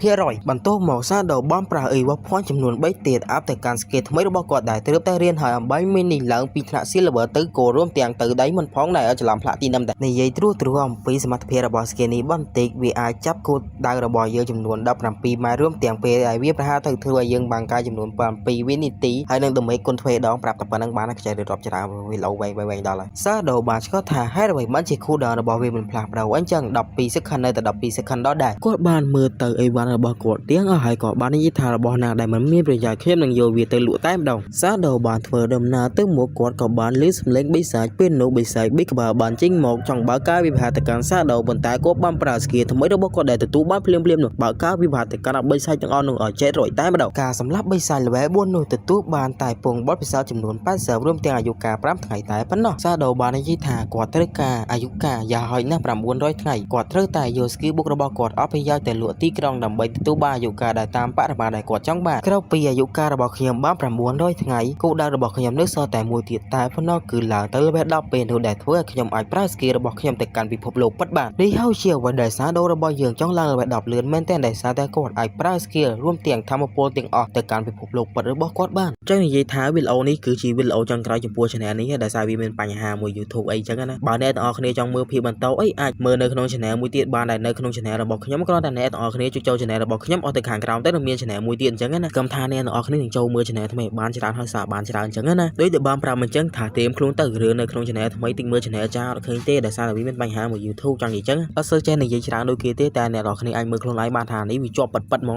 Hello សួស្តីអ្នកនរគ្នាជួយជាមួយខ្ញុំបាទ Fake ម៉ាំងម៉ាថ្ងៃនេះយើងនឹងបន្តសម្រាយសាច់រឿងគិតតកសម័យកំណត់ទេភាពជាភាពបន្តតចូលសាច់រឿងរបស់យើងតែម្ដងទៅព្រោះអត់មានអ្វីនិយាយច្រើននោះទេចង់និយាយថាអ្នកនរគ្នាស្ដាប់លេងទៅនេះជាសម្លេងមេឃភ្លៀងត្បែឆុយហើយសម្រាយសាច់ភ្លៀងរាល់ថ្ងៃភ្លៀងមិនចេះកាត់រត់តែសម្រាយរឿងមិនកើតចឹងប្រាប់អ្នកទាំងអស់គ្នាថាដោយសារតែខ្ញុំធំឡងឆាត់ធ្វើឲ្យភ្លេចមើលហើយចេះសម្រាយទៅពីណាចាប់2នាទីប្រហែលទៅទេវារឿងប្លែកចឹងហើយចឹងអ្នកទាំងអស់គ្នាជួយខន្តីអភ័យទោសផងតចូលសាច់រឿងមែនតើកាត់មកដល់កន្លែងមួយនោះមួយក្រុមយើងបានឃើញពួកគេកំពុងតែប្រយុទ្ធគ្នាជាមួយនឹងបិសាចហើយបុរសម្នាក់ក្នុងចំណោមពួកគេបាននិយាយថាយើងមិនអាចយកឈ្នះវាបានទេអ្នកនរគ្នាឆាប់រត់ទៅពួកគេបានរៀបចំខ្លួនដើម្បីចាចេញប៉ុន្តែយើងបានឃើញបិសាចមួយទៀតចេញមកបើកការវាបហាតការអ្នកនរគ្នាឲ្យស្លាប់ហើយរីស្ពននៅកន្លែងកើតបាត់ទៅហើយបុរសសក់បលឿងបាននិយាយថាយើងត្រូវការមានល្បែ3បានអាចសម្លាប់វាបានក្នុងពេលនេះយើងត្រឹមតែល្បែ1តែប៉ុណ្ណោះបុរសដែលមានសក់ពណ៌ខ្មៅបាននិយាយទៅកាន់បុរសដែលមានសក់ពណ៌ក្រហមថាយ៉ាហើយណាយើងត្រូវការចំនួនមនុស្ស6ទៅ15នាក់ប៉ុន្តែបរិស័ទពណ៌ក្រហមបានប្រាប់ថាខ្ញុំប្រើវិធីនេះម្ដងហើយប៉ុន្តែមិនអាចយកឈ្នះជាមួយបាននោះទេដោយសារតែវាគឺជាបោកយើងបានឃើញក្រុមរបស់នារីម្នាក់នេះក៏បានជាស្ពនមកកន្លែងកើតវិញផងដែរពួកគេបានធ្វើការរអ៊ូរទាំដាក់គ្នាថាហ្គេមនេះពិបាកលេងខ្លាំងណាស់មិនដឹងពេលណាពួកគេលេងដល់ល្បែ3នោះទេពេលនោះកងក្រនរបស់គេបាននិយាយថាឆាប់មើលទៅតារាងចំណាត់ថ្នាក់ទៅមានអ្នកឡើងល្បែ3ហើយនាងបានមើលទៅតារាងចំណាត់ថ្នាក់ហើយដឹងថាសាដូរបស់យើងឡើងល្បែ3ហើយនាងបានគិតថាតើហេតុអ្វីបានជាសាដូឡើងល្បែលឿនយ៉ាងនេះសូមប្រាប់អ្នកទាំងអស់គ្នាថាតើហេតុអ្វីបានជាពួកគេត្រូវការឡើងល្បែ3ពីព្រោះពេលដែលពួកគេឡើងល្បែ3ពួកគេនឹងមានកន្លែងលុកអ៊ីនចាក់ចេញពីខែមួយនេះប្រសិនបើពួកគេមិនឡើងល្បែ3នោះទេវាគ្មានកន្លែងឲ្យចាក់ចេញនោះទេមានតែប៉ុណ្្នឹងបើមិនយល់អត់បន្ទាប់មកនាងបាននិយាយថានាងស្វែងរកសារទៅហើយគេជួយអស់ល្បែរបស់នាងធ្វើការឲ្យប្រាក់ចំនួន10លានទៅកាន់គេបិសាចមួយនេះត្រូវបានបើកការវាបហាដោយសារដូវជាមួយនឹង skill win ដំដីរបស់គាត់ក្រៅពីសម្រាប់បិសាចនឹងរួចសារដូវទទួលបាន80 experience evoke point ចំនួន1ហើយគាត់បាននិយាយថា evoke point របស់គាត់មិនគ្រប់គ្រាន់នោះទេគាត់ត្រូវការបន្ថែមទៀតសាដូបានប្រើ evoke point ចំនួន5អាប់ទៅកាន់ green d hand របស់គាត់ទាំងអស់តែម្ដងសាដូបានគិតថា 100% វាមិនគ្រប់គ្រាន់នោះទេខ្ញុំត្រូវការ 200% សាដូបានភ្ញាក់ព្រោះអីយើងបានឃើញបងនោះបានធ្វើការដើរកាត់សាដូរបស់យើងតែម្ដងសាដូបានដឹងថាវាគឺជាបិសាចទឹកខ្ញុំឆ្ងល់ណាស់ថាបិសាចទឹកមិនដើរលើដីចឹងវាគឺជាបោះដែលមានថ្នាក់ប្រោនសាដូបាននិយាយយើងដឹងថាវាកំពុងវិវត្តខ្លួនទៅកាន់ថ្នាក់ silver ប៉ុន្តែវាជាសំណាងក្ររបស់ខ្ញុំ slot របស់ខ្ញុំបានពេញទៅហើយទោះបីខ្ញុំស្លាប់វាក៏ខ្ញុំមិនអាចយកអ្វីបានផងដែរខ្ញុំត្រូវការទៅកន្លែងដើមហើយបង្កើតកន្លែងលក់មួយគាត់បានប្រើអេលីបសាដូដើម្បីធ្វើដំណើរទៅទីក្រុងកាលមកដល់ទីក្រុងយើងបានឃើញមនុស្សខ្លះកំពុងតែយំហើយមនុស្សខ្លះដូចជាធម្មតាអញ្ចឹងប៉ុន្តែពួកគេបានកាត់ដូចគ្នាថាពួកគេមិនអាចចាក់ចេញពីកន្លែងមួយនេះបាននោះទេដល់វាឡើង3បណ្ដាចាក់ចេញបានសាដូបានមិនដល់ក៏បានរកកន្លែងមួយហើយធ្វើការចុចលក់នៅកន្លែងនោះតែម្ដងហេងបែបនឹងមនុស្សទាំងអស់គ្នាមានការភាពឲ្យជាខ្លះហើយអ្នកខ្លះបាននិយាយថាគាត់អាចសម្លាប់បោះបានទៀតបានគាត់ធ្វើការដាក់លក់បែបនេះបានយើងបានឃើញនារីម្នាក់មានសក់ពណ៌ក្រហមបានចូលមកហើយសួរពី spare មួយផងដែរថាមានតម្លៃប្រមាណអីចឹងទៅប៉ុន្តែសាដូរបស់យើងបាននិយាយថាវាមិនគិតលើលុយនោះទេខ្ញុំត្រូវការតែអាយុកាលចំនួន100ថ្ងៃតែប៉ុណ្ណោះសម្រាប់ skill បុកមួយនេះនារីសក់ពណ៌ក្រហមនឹងបាននិយាយថា100ថ្ងៃអាយុកាលវាដូចជាច្រើនពេកហើយតើអ្នកអាចបញ្ចុះតម្លៃបានដែរឬទេសាដូរបស់យើងបានថប់ថា skill បុកមួយនេះវាមានតម្លៃខ្លាំងណាស់តម្លៃប៉ុណ្នេះខ្ញុំគិតថាវាថោកខ្លាំងហើយបន្ទាប់មកនាងបានសួរថាតើនាងអាចផ្ដល់ប្រាក់ទៅកាន់ពិភពលោកពិតចំនួនអាយុរបស់នាងបានដែរឬទេសាដូបានតវិញថាប្រសិនបើអ្នកមានលុយច្រើននៅក្នុងពិភពពិតតើអ្នកអាចយកលុយនឹងទិញជីវិតបានដែរឬទេនៅក្នុងពិភពមួយនេះហើយនាងបាននិយាយទៅកាន់សាដូថាសូមរងចាំមួយផ្លែនាងបានងាកមកហើយនិយាយជាមួយនឹងក្រុមរបស់នាងបានប្រាប់ថារឿងសំខាន់បំផុតសម្រាប់យើងនៅពេលនេះគឺចាក់ចេញពីកន្លែងមួយនេះពេលនេះយើងមាន level 2ហើយខ្វះតែមួយទៀតទេឬបែបហ្នឹងនាងបានតបថាមិនអីទេខ្ញុំនឹងផ្ដល់អាយុចំនួន100ទៅកាន់គាត់បន្ទាប់មកនាងក៏បានធ្វើការទិញ skill បុកមួយនោះតែម្ដងបានចំណាយ100ថ្ងៃអាយុកាលទៅកាន់សាដូរបស់យើងបានឃើញសាដូរបស់យើងទទួលបាន300អាយុកាលបាត់ទៅហើយ300ថ្ងៃតិច300ឆ្នាំយើងបានឃើញស៊ីចូលមកហើយនិយាយថាទីបំផុតខ្ញុំរកឃើញនេះហើយសាដូនាងបានធ្វើការនិយាយយ៉ាងលយទៅកាន់សាដូរបស់យើងថាជួយ elevate របស់នាងទៅកាន់ level 3នាងនឹងធ្វើការឲ្យលុយ10រៀលទៅកាន់គាត់ដោយសារតែសម្ដីលុយពេកសាដូរបស់យើងបាននិយាយថាខ្ញុំបដិសេធសំណាងមួយនេះនាងបានធ្វើការនិយាយជាច្រើនយ៉ាងលយទៀតប៉ុន្តែសាដូរបស់យើងបាននិយាយថាខ្ញុំនិយាយទៅវាខាត់ពេកលក់របស់ខ្ញុំណានាងនៅតែបន្តនិយាយលយដោះដែរសាដូរបស់យើង បាននិយាយថាមួយពីចុងក្រោយបានអ្នកនៅតែរំខានខ្ញុំទៀតខ្ញុំនឹងដេញសម្លាប់ពួកអ្នកឲ្យសល់ជីវិតសូន្យតែម្ដងគាត់បានបញ្ចេញចំហាយសាដូរបស់គាត់ចាំដល់ការទៀតមនុស្សមួយក្រុមនឹងបានធ្វើការដាក់មេប្រយោជន៍រត់តែម្ដងការលួចរបស់សាដូបន្តទៅយ៉ាងយូរយើងបានឃើញអាយុកាលរបស់គាត់ពេលនេះគឺមាន500ថ្ងៃហើយបន្តមកគាត់បានប្រើសាដូបំបាំងកាយធ្វើការបំបាំងចេញពីអ្នកទាំងអស់គ្នាតែម្ដងក្រុមរបស់នាងបានរត់ពីសាដូយ៉ាងរហ័សរហោបបាត់ទៅហើយពិសេសគឺហត់នឹងតែម្ដងចង់ដាច់ខ្យល់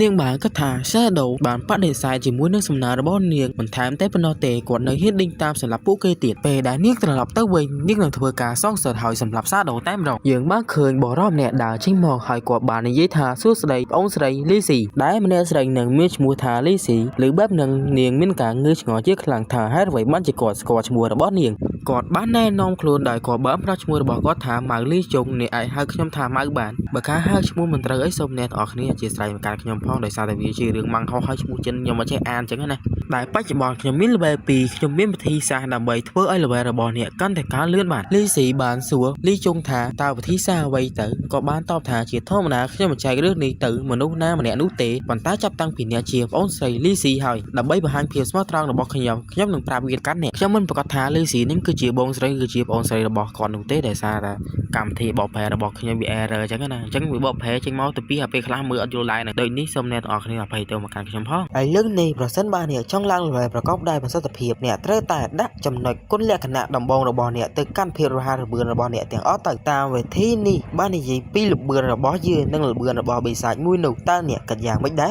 លើបែបនឹងលីស៊ីមានការភ្ញាក់ជាខ្លាំងដែលពួកគេប្រើវិធីដូចជាសាដូរបស់យើងអញ្ចឹងដែលអាប់បន្ទុកចំណុចគុណសម្បត្តិទាំងអស់ទៅកាន់ quality របស់គាត់ហើយនាងបានតបថាមិនអីទេតោះជួយបង្កើន level របស់ខ្ញុំលីស៊ីបាននិយាយថាប៉ុន្តែអ្នកមានខ្លាំងដូចជាសាដូនោះទេខ្ញុំអាចឲ្យអ្នកត្រឹមតែ5លានតែប៉ុណ្ណោះតើអ្នកយកព្រមដែរឬទេគ្រាន់តែជួយអាល់ level របស់ខ្ញុំទៅកាន់ level 3ខ្ញុំនឹងធ្វើការផ្ដល់ប្រាក់ទៅកាន់អ្នកលីជុងបានតបថាគ្មានបញ្ហាអ្វីនោះទេទោះបីសាដូខ្លាំងមែនប៉ុន្តែក៏ប្រហែលជាមានបញ្ហាខួរក្បាលហើយមើលទៅបានជា10លានហើយនៅតែមិនយកទៀតសាដូបានធ្វើដំណើរមកដល់កន្លែងបងនោះបាត់ទៅហើយក៏បានសម្លឹងទៅមើលបងនោះដូចជាលើកមុនអញ្ចឹងហើយក៏បាននិយាយថាពេលនេះខ្ញុំខ្យល់រងចាំវាទៀតណាសាដូបានធ្វើការប្រាស្គាវ៉ែនដាំដីគប់គៀរបស់គាត់ត្រឹកបិសាញនោះអស់ជាមួយកកោផងដែរគាត់បានធ្វើការដកថយជាមួយនឹងស្គីរបស់គាត់ដោះដែរសាដូគិតឲ្យយើងដឹងថាបោះមួយនេះវាមានឈាមគុណនឹង2ចំពោះមេបិសាចធម្មតាគឺឈាមរបស់វាមានចំនួន3000មើលទៅបិសាចមួយនឹងក៏មិនល្ងងណាស់ណាផ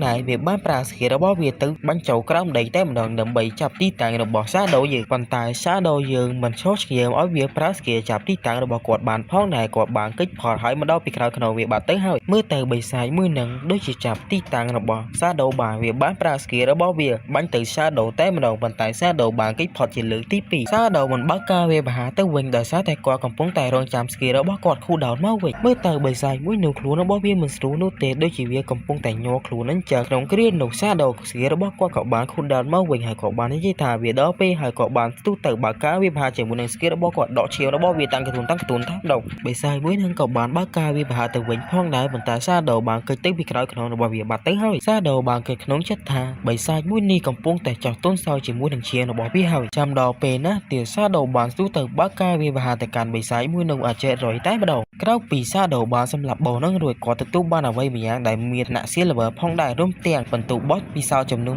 1800ដែលធ្វើឲ្យគាត់ឡើងទៅ level 5រួមទាំង skill evo ចំនួន4ផងដែរហើយអាយុកាលដែលគាត់ទទួលបានគឺ124ថ្ងៃសាដូបាននិយាយថាវាមិនគួរឲ្យជឿទាល់តែសោះគ្រាន់តែសម្លាប់បោះនឹងមួយដែលធ្វើឲ្យខ្ញុំបាន evo point ចំនួន4គាត់បានប្រើ Grandy Hand ធ្វើការសរុបយកអាយុកាលនោះតែម្ដងដែលធ្វើឲ្យគាត់បានគុណអាយុកាលនឹង2រួមទាំង evo point ចំនួន2ផងដែរគឺគុណនឹង2តិចច្រឡំថាបូក2ចុះសាដូបាននិយាយថាគ្រាន់តែសម្លាប់បោះដែលមានថ្នាក់ silver តែប៉ុណ្ណោះដែលធ្វើខ្ញុំទទួលបាន evo point ចំនួន12រួមទាំងអាយុកាល372ថ្ងៃផងដែរប្រព័ន្ធបានលោតមកហើយប្រាប់ថាដោយសារតែសាដូបានប្រើ Grandy Hand ជាច្រើនដែលធ្វើវាឡើងពីថ្នាក់ silver ទៅដល់ថ្នាក់ gold សាដូបានមើលទៅរបស់ដែលខ្លួនឯងវាយបោះនឹងធ្លាក់មកហើយក៏បាននិយាយថាវាមានចំនួន8 slot របស់ខ្ញុំបច្ចុប្បន្នមានតែ10នោះទេតើខ្ញុំគួរតែសម្លាប់បោះហើយត្រឡប់ទៅវិញដើម្បីលក់ពូវាដែរឬទេវាពិតជាខ្ជិលពេលវាណាស់ខ្ញុំសង្ឃឹមថារបស់ថ្មីរបស់ខ្ញុំពេលដែលខ្ញុំសម្លាប់បិសាចទៅវានឹងត្រឡប់មកជាចិញ្ចៀនផ្ទុកឬអ្វីមួយដែលអាចបង្កើន slot របស់ខ្ញុំបានសាដូបានភ្ញាក់ផ្អើលពេលបានស្រូបយកដុំពន្លឺពណ៌លឿងនោះហើយក៏បាននិយាយថានេះគឺប៉ុន្តែសាច់រឿងបានកាត់មកដល់កន្លែងទីក្រុងបាត់ទៅហើយយើងបានឃើញមេស្រីម្នាក់នាងបាននិយាយថាទីបំផុតខ្ញុំ ខ្ញុំបានធ្វើឲ្យវារឡើងវិញហើយដែលពួកគេគឺជាក្រុមមនុស្សដែលសាដូរបស់យើងបានជួយពីពេលមុនពួកគេបាននិយាយថាទីបំផុតពួកគេឈានដល់ level 3ហើយពួកគេបានធ្វើការអរគុណទៅកាន់មេក្រុមរបស់គេមេក្រុមពួកគេក៏បានធ្វើការដាក់ខ្លួនផងដែរហើយនិយាយថាមកពីយើងធ្វើការងារក្រុមបានល្អនោះទេបើយើងឈានដល់ពេលមួយនេះពួកគេបានធ្វើការនិយាយគ្នាជាច្រើនទៀតដែលខ្ញុំសូមរៀបរាប់នោះទេតារាចំណាត់ថ្នាក់ត្រូវបានអាប់ដេតម្ដងទៀតអ្នកទាំងអស់គ្នាមានការភ្ញាក់ឲ្យជាខ្លាំងក្រោយពីដឹងថាសាដូរបស់យើងឡើងទៅ level 5មិនដែរអាណា level 3មកផ្លេតឡើងទៅ level 5នោះទេ leader របស់គេបានប្រាប់កូនក្រុមរបស់គេថាកុំកិតពីខេមនេះយូរពេកអីតោះយើងចេញទៅក្រៅហើយប្រាប់គ្រួសាររបស់យើងអំពីរឿងមួយនេះបន្ទាប់មកពួកគេក៏បានធ្វើការបើកផ្ទាំង Windows ហើយចេញកន្លែងចាក់ចែកយើងបានឃើញវ៉ាំណាបានភ្ញាក់ពីដំណេររបស់គេដែលគេគឺជា leader របស់ក្រុមមនុស្សដែលបានចាក់ចេញពីខេមអំបញ្ញមិញនេះតែខ្ញុំសឹមហៅគាត់ថាបងម៉េងតែម្ដងទៅព្រោះអីឈ្មោះចិនខ្ញុំពិបាកអានខ្លាំងណាស់យើងបានឃើញមនុស្សប្រមាណអ្នកនោះទេដូចជា4នាក់អញ្ចឹងដែលគេមានការបារម្ភទៅកាន់បងប្រុសម៉េងរបស់យើងជាខ្លាំងហើយនិយាយថាអ្នកបានរលាយខ្លួនណាលើបែបនឹងបងម៉េងរបស់យើងក៏មានការភ្ញាក់ផ្អើលផងដែរហើយក៏បាននិយាយថាឆាប់រញាប់ឡើងផ្ដល់ព័ត៌មានទៅកាន់ក្រុមរបស់យើ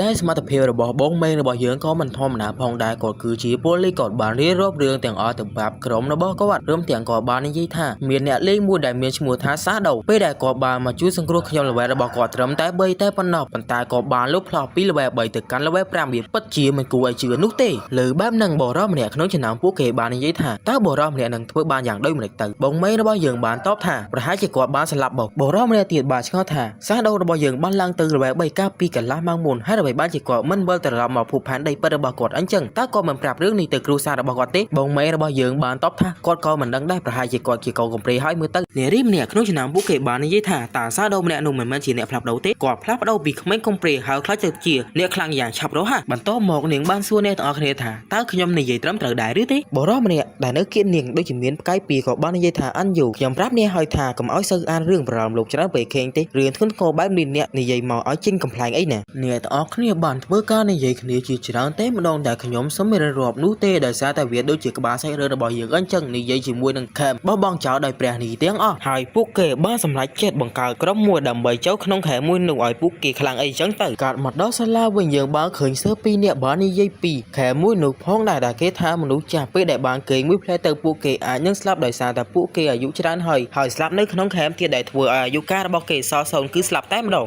សៀវយូបានអង្គុយគិតមួយផ្លែតអំពីបងប្រុសរបស់គេថាប្លែកអីចឹងទៅបន្ទាប់មកដល់កន្លែងសាច់រឿងដែលខ្ញុំត្រូវកាត់ចោលដែរអ្នកទាំងអស់គ្នាអាចមើលរូបភាពបានឲ្យខ្លួនឯងទៅព្រោះវាអសរច្រើនពេកខ្ជិលរៀបរាប់ខ្លាំងណាស់មួយណាតួអង្គសៀវយូនេះគឺជាតួអង្គជាតិអាក្រក់ចឹងខ្ញុំខ្ជិលរៀបរាប់ខ្លាំងណាស់ព្រោះតួអង្គអត់ប្រយោជន៍ផងនៅកន្លែងសាដូក៏បាននិយាយថានេះគឺជាបន្តែប្រព័ន្ធបានប្រាប់យើងមុនទៅហើយថាវាគឺជាជំនឿបណ្ដាសាដែលមានឋានៈគោលឯណោះដែលវាបូកធៀងងងឹតចំនួន26រួមទាំងវឹកភ័ណ្ឌចំនួន 0.1 ផងដែរសាដូបាននិយាយថាជំនឿបណ្ដាសានេះវាស្មើនឹងមនុស្សដែលមានល្បែ3ចំនួន1នាក់រួមទាំងការចាប់ផ្ដើមប្រើវាដំបងវឹកភ័ណ្ឌមានធ្វើការគុណឲ្យ 1.5 គេរបស់គាត់ត្រូវបានអាប់ក្រេតម្ដងទៀតដែលអ្នកនរគ្នាអាចមើលខ្លួនឯងបានខ្ចបបប្រែខ្លាំងណាស់មើលស្គីមួយនឹងរួចសាដូបាននិយាយថាស្គីនេះពិតជាល្អអាចឲ្យខ្ញុំវាប្រហាររួមទាំង teleport ហើយគេនៅមើលមិនឃើញទៀតរៀមភ្លាមតែម្ដងសាដូបានប្រើ Green Day Hand ស្រូបយកគេមួយនោះរួមទាំងគាត់ប្រើ Evo Point អស់8ផងដែរអាប់ទៅកាន់ Green Day Hand របស់គាត់ដែល Green Day Hand របស់គាត់ឡើងទៅដល់ថ្នាក់ដៃមិនបាត់ទៅហើយដែលសមត្ថភាពរបស់វាឥឡូវនេះឡើងដល់220រួមទាំងការត្រោបរបស់ល្អមានចំនួន 40% បន្ទាប់មកសាដូបានប្រើ Evo Point ចំនួន3ទៀតអាប់ទៅកាន់ skill ថ្មីរបស់គាត់ដែលទើបតែរៀនហើយអំបីមីនេះឡើងពីថ្នាក់ Silver ទៅគោរួមទាំងទៅដៃមិនផងដែរឲ្យច្រឡំផ្លាក់ទីនឹមដែរនិយាយត្រួសអំពីសមត្ថភាពរបស់ Skinny បន្តិចវាអាចចាប់គោលដៅរបស់យើងចំនួន17ម៉ែត្ររួមទាំងពេលដែលវាប្រហែលទៅធ្វើឲ្យយើងបានការចំនួន7វិនាទីហើយនឹងដើម្បីគុណទ្វេដងប្រាប់តែប៉ុណ្្នឹងបានខ្ចីរាប់ច្រើនវាលោវែងដល់ហើយសាដូបានឆ្កត់ថាហេតុអ្វីបានជាគូដៅរបស់វាមិនផ្លាស់ប្ដូរអញ្ចឹង12 second នៅតែ12 second ដល់ដែរគាត់បានមើលទៅអីវ៉ាន់របស់គាត់ទាំងអស់ហើយក៏បាននិយាយថារបស់ណាដែលមិនមានប្រយោជន៍ខ្ញុំនឹងយកវាទៅលក់តែម្ដងសាដូបានធ្វើដំណើរទៅមុខគាត់ក៏បានលឺសំឡេងបិសាចពេលនោះបិសាចបិក្បាលបានចេញមកចង់បើកការវិវត្តទៅកាន់សាដូប៉ុន្តែគាត់បានប្រើស្គីថ្មីរបស់គាត់ដែលទទួលបានភ្លាមនោះបើកការវិវត្តទៅកាន់បិសាចទាំងអស់នោះឲ្យចេះរយតែម្ដងការសម្លាប់បិសាច level 4នោះទទួលបានតែពងបទពិសោធន៍ចំនួន80រួមទាំងអាយុកាល5ថ្ងៃតែប៉ុណ្ណោះសាដូបាននិយាយថាគាត់ត្រូវការអាយុកាលយ៉ាងហោចណាស់900ថ្ងៃគាត់ត្រូវតែយកស្គីបុករបស់គាត់អស់ប្រយោជន៍ទៅលក់ទីក្រុងដើម្បីទទួលបានអាយុកាលដែលតាមបរិមាណដែលគាត់ចង់បានក្រៅពីអាយុកាលរបស់ខ្ញុំបាន900ថ្ងៃគោលដៅរបស់ខ្ញុំនៅសល់តែមួយទៀតតែប៉ុណ្ណោះគឺឡើងទៅ level ប់ពេលនោះដែលធ្វើឲ្យខ្ញុំអាចប្រើស្គីរបស់ខ្ញុំទៅកាន់ពិភពលោកពិតបាននេះហើយជាអ្វីដែលសាដូរបស់យើងចង់ឡើងល្បិច10លឿនមែនទែនដែលសារតែគាត់អាចប្រើស្គីរួមទាំងធម្មពលទាំងអស់ទៅកាន់ពិភពលោកពិតរបស់គាត់បានសាដូកំពុងតែធ្វើដំណើរស្រាប់តែគាត់បានលើកសំឡេងមនុស្សបាននិយាយថាសូមអបអរទៅកាន់ប្អូនស្រីតូចដែលបានឡើងល្បែប3ពេលនេះអ្នកគួរតែធ្វើតាមសន្យារបស់អ្នកគ្មាននរណាឆ្ងាយនោះទេគឺជាផាត់ធីរបស់លីស៊ីនិងម៉ៅសាដូក៏បានដើរកាត់អ្នកទាំងពីរផងដែរលីស៊ីបាននិយាយថាគ្មានបញ្ហាអ្វីនោះទេខ្ញុំសូមតែលេខទូរស័ព្ទទំនាក់ទំនងរបស់អ្នកតែមួយប៉ុណ្ណោះនៅទីក្រុងយើងបានឃើញសាដូបានបើក portal អ្វីមួយនោះទេហើយគាត់បានដើរចូលទៅបន្ទាប់មកគាត់និយាយថានេះគឺជាកន្លែង teleport ទៅទីក្រុងប្រព័ន្ធបានអបអរសាទរទៅកាន់សាដូរបស់យើងដែលបានដើរឡើងកន្លែង portal មួយនេះហើយគាត់ធ្វើការឆ្លង portal មួយនេះមិនបាច់ប្រើអាយុកាលនោះទេទូប្ររបស់យើងបានធ្វើការ teleport មកហើយគាត់បានកាត់គោលដៅរបស់ខ្ញុំនៅតែឡើងទៅ level 10ដដែលហើយទៅប្រាសាទដែលបោះបង់ចោលដោយព្រះពេលនេះសាដូបានដាក់លក់ស្គីបុករបស់គេដូចជាលើកមុនអញ្ចឹងដែលធ្វើឲ្យមនុស្សទាំងអស់គ្នាមានការអ៊ូអរមើលម្ដងទៀតហើយបរិសម្នាក់បានទិញស្គីបុកមួយគាត់ត្រូវបានចំណាយអស់300អាយុកាលបាត់ទៅហើយឃើញបែបនឹងអ្នកខ្លះឆ្ងល់ថាតើហេតុអ្វីបានជាគេចំណាយ300អាយុកាលទៅទិញសៀវភៅបែបនេះមួយការលក់ទំនិញរបស់សាដូបន្តអស់ជាច្រើនវិនាទីទំនិញត្រូវបានលក់អស់សាដូបានគិតថាអាយុកាលរបស់គាត់ពេលនេះគឺមានចំនួន2000ថ្ងៃក្មេងស្រីសក់ពណ៌ក្រហមបានចូលមកហើយនិយាយថាខ្ញុំមានទំនិញដែលទៅដោះដូរតើអ្នកចង់បានដែរឬទេសាដូបានមើលទៅចិញ្ចៀនមួយនឹងហើយគាត់ដឹងថាចិញ្ចៀនមួយនេះបង្កើតការផ្ទុំរបស់គាត់ឡើងទៅដល់12ឯណោះធៀងបែបនឹងសាដូមានការភ្ញាក់ផ្អើលជាខ្លាំងព្រោះគាត់រកចិញ្ចៀនផ្ទុំយូរហើយសាដូបានសួរថាតើចិញ្ចៀនមួយនឹងមានតម្លៃប៉ុន្មានក្នុងចិត្តរបស់គាត់បានគិតថាចិញ្ចៀននេះបង្កើតការផ្ទុំឡើងទៅដល់12វាអាចលក់បានចំនួន3600អាយុកាលនាងបានតបថានាងមិនត្រូវការអាយុកាលនោះទេនាងគ្រាន់តែចង់អេតទៅសាដូនឹងឲ្យគាត់សម្លាប់បងមួយតែប៉ុណ្ណោះសាដូបានតបថាមិនអីនោះទេសំណើអេហ្វ្រេនក៏បានមកដល់សាដូក៏បានទទួលសំណើមួយនោះពួកគេបានធ្វើដំណើរជាមួយគ្នានារីសក់ពណ៌ក្រហមបាននិយាយថាវាគឺជាបោះដែលមានថ្នាក់គោសាដូបានសួរថាតើវាមានឈ្មោះអ្វីទៅនាងបានតបថានាងមិនបានស្គាល់ឈ្មោះវានោះទេនាងគ្រាន់តែចាំថាវានៅលើទូកមួយវាដូចជារលាក្បាលអញ្ចឹងលើបែបនឹងសាដូបានគិតថាតើវាគឺជាកូដិនខ្មោចទូកដែរឬទេនេះគឺជារូបរាងរបស់វាដែលការសម្លាប់វានឹងធ្វើឲ្យត្រប់ item special មួយចំនួនសាដូបានកាត់ជាច្រើនទៀតហើយក៏បានគិតបន្ថែមថានាងគឺនៅក្នុងផាត់ធីរបស់បងមេតើនាងអាចជាត្រីមួយនេះដែរឬទេតបែដល់ក៏អាសាដូយើងកាត់កូនស្រីរបស់គេជាត្រីអីណាសាដូបានសួរនាងថាតើនាងស្វែងរកបងនឹងឃើញដោយរបៀបណានាងបានតបថាពេលដែលក្រុមរបស់ខ្ញុំមើលទៅហាក់បីដូចជាឡើងវែងយឺតពេកដែលធ្វើឲ្យខ្ញុំមិនមានអ្វីធ្វើនោះទេខ្ញុំបានណាច់ចិត្តដើរមើលកន្លែងនោះមួយផ្លែក៏បានឃើញបងថ្នាក់គោលមួយនោះតែម្ដងសាដូរបស់យើងនៅតែគិតដល់ដែរថា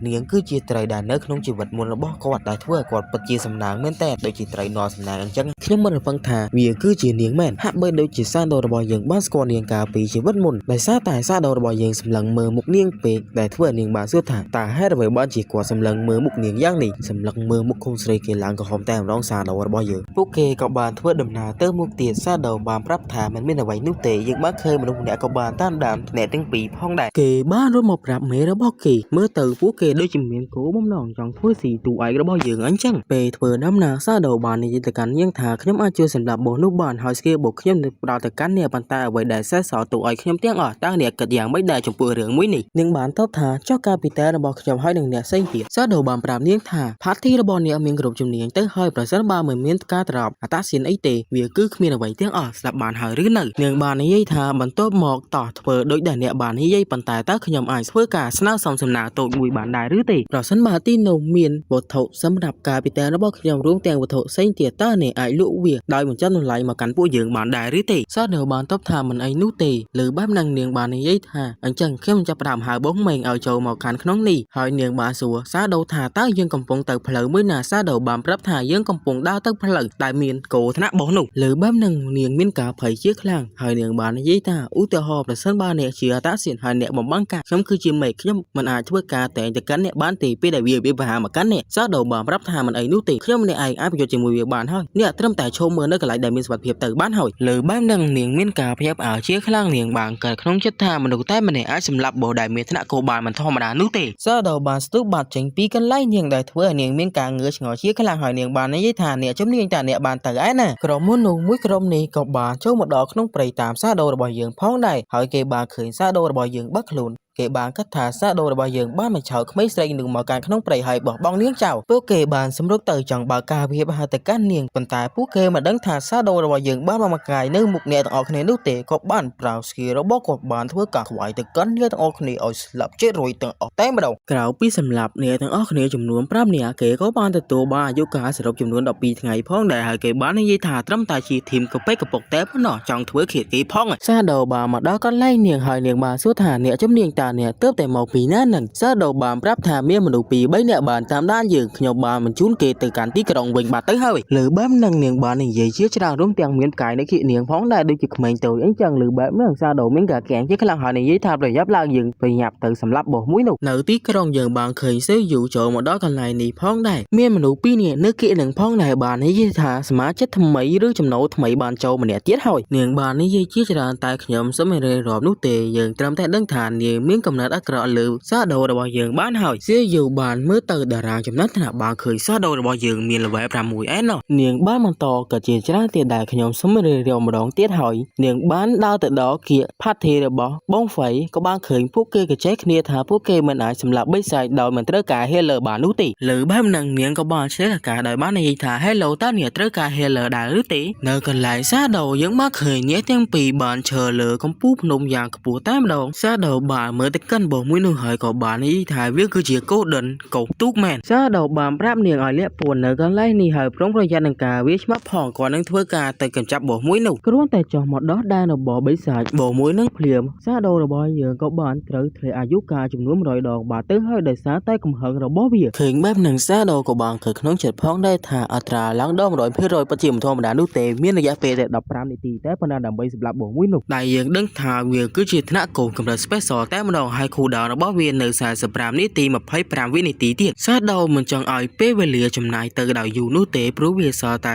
45នាទីចុងក្រោយតែប៉ុន្តែក៏បានប្រើ skill របស់គាត់បើកការវាបហាទៅកាត់បងមួយនោះយកតែម្ដងជាមួយនឹង skill random ដីថែមទៀតផងដែលធ្វើឲ្យមេนูអស់ជាង monster ផងដែរបងមួយនឹងមិនឈរថ្មឹងផងដែរវាបានប្រើរលកទឹកបើកការវាបហាទៅកើគ្រប់កន្លែងតែម្ដងដោយសារតែសាដូរបស់យើងមកបង្កាយមើលមិនឃើញនោះទេសាដូក៏បានកិច្ចពីការវាបហារបស់វាផងដែរមិនអស់ចិត្តបងមួយនឹងបានប្រើ skill មួយទៀតដើម្បីជុកកូនចៅរបស់គេចេញមកតែម្ដងតែកូនចៅរបស់គេមើលសាដូរបស់យើងក៏មិនឃើញផងដែរក៏បានស្ទុះទៅក្រៅហើយប្រើ skill របស់គាត់ធ្វើការខ្វាយកូនចៅរបស់វាតែម្ដងចំណែកឯនាងបានឈរមើលពីលើយ៉ាងឆ្ងល់តែម្ដងនាងបាននិយាយថាសាដូរបស់យើងគឺជាអ្នកជំនាញតែម្ដងសំបីតែការវាបហារបស់គាត់ក៏បំបង្កាយដូចជាគាត់ផងដែរសាដូបាននិយាយថាក្មេងស្រីខ្មៅខ្ញុំនឹងស្លាប់ក្នុងពេលណាមួយនាងមិនត្រូវការធ្វើអ្វីនោះទេគ្រាន់តែរងចាំឲ្យខ្ញុំមកវិញតែប៉ុណ្ណោះលើបែបហ្នឹងនាងមានការក្រាំងជាខ្លាំងមកហើយនាងក្មេងស្រីខ្មៅអីណាសម្រាប់ជើងនៃមុននោះមួយក្រុមដែលសាដូបានសម្លាប់ពីមុនពួកវាបានមកម្ដងទៀតហើយម្ដងនេះវាច្រើនជាងមុនទៅទៀតកូនក្រុមរបស់គេក៏បានរត់មកហើយប្រាប់ leader របស់គេថាពួកគេចាំទាញយកឱកាសល្អពេលដែលសាដូបានប្រជុំជាមួយនឹងបងនោះស្លាប់យើងមើលទៅកាន់បងមួយនោះបានប្រើ skill អ្វីបន្ថែមទៀតហើយសូម្បីតែសាដូរបស់យើងក៏ប្រុងប្រយ័ត្នផងដែរយើងបានឃើញវាប្រើធម្មពលនឹងឡើងទៅពីមិញឡើងចេញពោស្វាយខ្មៅងងឹតតែម្ដងសូម្បីតែអ្នកឈរពីលើក៏មានការភ័យផ្អើលផងដែរយើងបានឃើញសាដូបានត្រូវ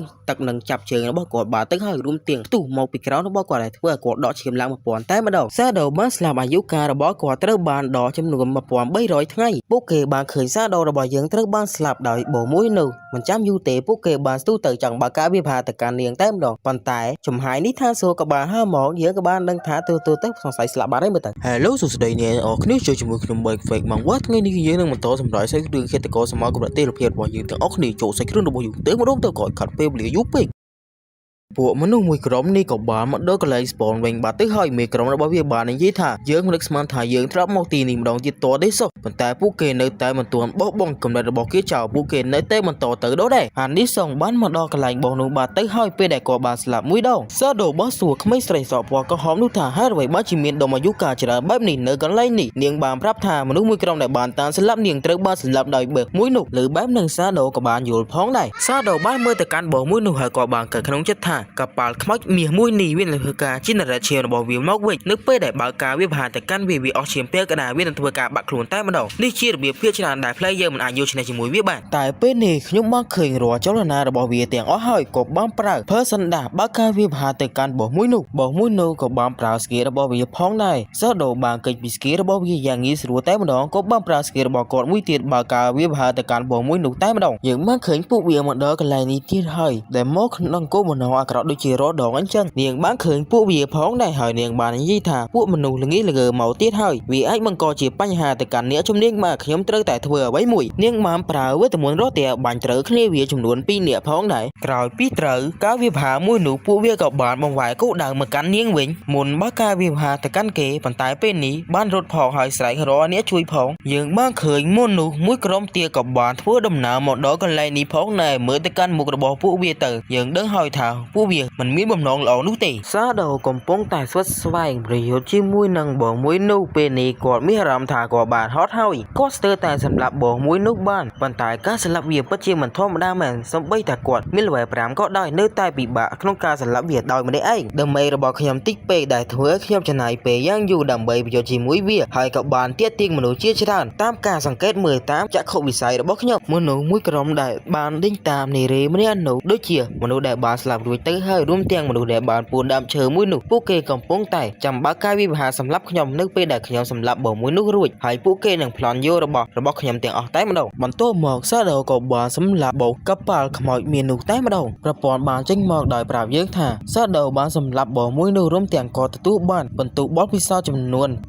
4800 ពេលនេះគាត់ឡើងទៅកាន់ level 8ហើយរួមទាំង Evil Point របស់គាត់ទទួលបាន5ពីអាយុកាលគឺ216ថ្ងៃសាដូបានប្រើ skill របស់គាត់ដែលមានឈ្មោះថាសាដូស្នេហ៍បំងកាយភ្លាមតែម្ដងហើយក៏បានកើតក្នុងចិត្តថាមើលទៅវាហាក់បីដូចជាសុបិនដ៏ល្អអញ្ចឹងប៉ុន្តែការកាត់ពិចារណាឲ្យពិតប្រាកដគឺគាត់បានខុសច្បាប់ក្រៅពីបានសម្លាប់មនុស្សដែលបានតាមដានរបស់គាត់ទាំងអស់គាត់នឹងជាប់ឈ្មោះជា Killer តែម្ដងការប្រកាសរបស់ប្រព័ន្ធឬគ្រប់កន្លែងតែម្ដង Player ដែលមានឈ្មោះថាសាដូគឺជា server ទី1ដែលបានសម្លាប់បោក Golden មុនគេលើបែបហ្នឹងមនុស្សនៅទីក្រុងមានការភ័យអើជាខ្លាំងរួមទាំង CU ផងដែរក៏មានការភ័យអើផងដែរហើយនាងបាននិយាយថាបើ Player សាដូនោះអាច carry ឲ្យនាងឡើង level បាននាងនឹងខ្លាំងជាងបងប្រុសរបស់នាងដែលមានឈ្មោះថាឈុនហ្វឹងសូមបញ្ជាក់ប្រាប់នាងទាំងអស់គ្នាបន្តិចថានាងមិនដឹងថាសាដូគឺជាបងប្រុសរបស់នាងនោះទេបងមេងបានគិតថាក្នុងពេលមុននេះគាត់ទើបតែប្រយោជន៍ជាមួយនឹងបោដែលមានចំណាត់ថ្នាក់សម្រិតតែប៉ុណ្ណោះប៉ុន្តែនេះពេលដ៏ខ្លីមួយនេះក៏បានសម្លាប់បោដែលមានថ្នាក់កោបាត់ទៅហើយបើនិយាយពីគម្លាតរវាងគាត់ហើយនឹងមនុស្សផ្សេងទៀតគឺខុសគ្នាឆ្ងាយខ្លាំងណាស់ការត្រាប់របស់ដោយសម្លាប់បោនោះទទួលបានជាច្រើនក្រុមមនុស្សនេះបានប្រាប់កូនចៅរបស់វាថាសូមឲ្យប្រើស្គីធ្វើខៀសាដូរបស់យើងតែម្ដងទៅកូនចៅរបស់វាបានចេញមកជាមួយនឹងព្រួយប្រើព្រួយរបស់គេបាញ់ទៅដោយជាប់ជាមួយនឹងស្គីមួយដែលមានឈ្មោះថាអន្ត្រីត្រាំងស្លាប់បាញ់សម្រុកទៅកាន់សាដូតែម្ដងប៉ុន្តែស្គីមួយនោះមិនត្រូវសាដូរបស់យើងនោះទេព្រោះអីគាត់បានបបាំងកាយសាដូបានគិតថាគាត់ត្រូវការស្គីបបាំងកាយរបស់គាត់កាន់តែច្រើនជាងនេះដោយសារតែស្គីបបាំងកាយរបស់គាត់មានតែបបមួយប៉ុណ្ណោះអ្នកបាញ់ព្រួយបានប្រាប់មេរបស់គេថាបរិះម្នាក់នោះបានរត់បាត់ទៅហើយមនុស្សក្នុងចំណោមពួកគេម្នាក់ក៏បាននិយាយផងដែរមើលទៅហាក់បីដូចជាគាត់ឆ្លាតបានគាត់រត់ចោលកន្លែងមួយនេះពួកគេបានរត់ទៅកន្លែងត្រឡប់របស់ទាំងអស់នោះរួមទាំងឲ្យគ្នារបស់ពួកគេនៅក្រោយផងដែរសាដូបានស្ទុះមកពីក្រោយនេះទាំង3ប្រើស្គីមួយខ្វាយពួកគេរួមទាំងគាត់បានប្រើស្គីមួយទៀតខ្វាយមនុស្សដែលនៅក្រោយពួកគេឲ្យស្លាប់អស់ត្រឹមតែមួយរំពេចភ្នែកក្រៅពីសម្លាប់មនុស្សមួយក្រុមនោះអស់សាដូបាននិយាយថាមើលទៅពេលនេះវាហាក់បីដូចជាស្ងាត់ហើយតើលីលីខ្មៅម្នាក់នឹងរត់ដល់ណាបាត់ហើយបំភ្លេចវាខ្ញុំចាំរកនាងនៅពេលក្រោយពេលនេះខ្ញុំមានអ្វីដែលត្រូវធ្វើមួយទៀតខ្ញុំមាន Evil Point គ្រប់គ្រាន់ដើម្បី upgrade Grindy Hand ខ្ញុំនឹងធ្វើការ upgrade វាជាមុនសិនមុននឹងប្រើវាក៏បាន upgrade Grindy Hand របស់គាត់ទៅថ្នាក់ EP រួមទាំងការត្រឡប់គុណ 300% រួមទាំងអត្រាដែលទទួលបាន 100% ឃើញអត្រាត្រឡប់រហូតដល់ 100% សាដូបានកើតក្នុងចិត្តថាខ្ញុំនឹងប្រមូលដុំពន្លឺទាំងអស់នឹងរួមគ្នាតែមួយហើយប្រើ Grindy Hand ស្រូបវាទាំងអស់តែម្ដងគាត់បានប្រមូលដុំពន្លឺទាំងអស់នៅរួមគ្នាតែមួយហើយគាត់បានប្រើ Grindy Hand របស់គាត់ស្រូបវាតែម្ដងដែលធ្វើឲ្យកន្លែងនោះភ្លើជាងចាំងជាខ្លាំងពេលនេះគាត់ទទួលបាន Evil Point 7គុណនឹង3រួមទាំងអាយុកាល216គុណនឹង3និង Special Item ដែលមានឈ្មោះថា Go Fireball ចំនួន2សាដូបាននិយាយថាវាពិតជាអស្ចារ្យដែលខ្ញុំទទួលបានកណ្ដឹងនេះមួយគូដែលសមត្ថភាពរបស់វាមានពេលដែលអ្នកពាក់ទៅអ្នកមិនបាត់បង់អាយុកាលពេលដែលអ្នកស្លាប់លើដំបងវាគូដល់ចំនួន1560វិនាទីការសម្លាប់បិសាចអាយុកាលមាន 20% និងគុណនឹង2ដោយសារតែវាមានមួយគូវានឹងគុណនឹង4អញរួញកណ្ដឹងមួយនេះវានឹងធ្វើឲ្យសត្រូវរបស់យើងក្នុងចម្ងាយ100ម៉ែត្រជប់គៀង3សឹកខណ្ឌវាគូដល់521វិនាទីកំពុងតែកាត់ជាមួយរបស់ខ្លួនទូបានគាត់ក៏បានលើសម្លេងរបស់នារីសពក៏ហមនោះបាននិយាយថានេះជំនាញតាអ្នកកំពុងតែធ្វើអ្វីហើយអ្វីបានជាអ្នកមិនមកទីនេះសាដូបានស្រែករកលីលីប្លែហើយនិយាយថាតាអ្នកនៅទីណាយើងបានឃើញនាងមកដល់កន្លែងតបាទៅហើយនាងបាននិយាយថាអ្នកទាំងអស់គ្នាកុំចូលមកអីមេក្រុមរបស់វាបាននិយាយថាអូនស្រីហើយមិនព្រមរត់ទៀតទៅកូនចៅរបស់វាបាននិយាយថាមិនមានកន្លែងត្រូវរត់ទៀតទេចាំមកនៅដោយភាពស្ងៀមស្ងាត់យើងធានាថាអ្នកនឹងមានអារម្មណ៍ស្រួលដូចជាឡើងឋានសួគ៌អញ្ចឹងនា នាងបានក៏លេចមើលពីក្រោយខ្លួនបន្ទាប់មកនាងក៏បានសម្រេចចិត្តទម្លាក់ខ្លួនរបស់នាងចុះតែម្ដងនាងបានធ្លាក់មកដល់ដីយើងបានឃើញនាងស្លាប់រួចបាត់ទៅហើយនាងបានផ្ញើសារមកកាន់សាដូរបស់យើងថាមិនបាច់ជួយនាងនោះទេនាងបានស្លាប់ហើយទៅទីក្រុងបាត់ទៅហើយឃើញបែបនឹងសាដូបានតបថាមិនអីទេសម្រងចាំខ្ញុំទីខ្ញុំនឹងទៅវិញហើយសាដូបាននិយាយថាបន្ទាប់ពីបញ្ចប់វាខ្ញុំទទួលបានអាយុកាលចំនួន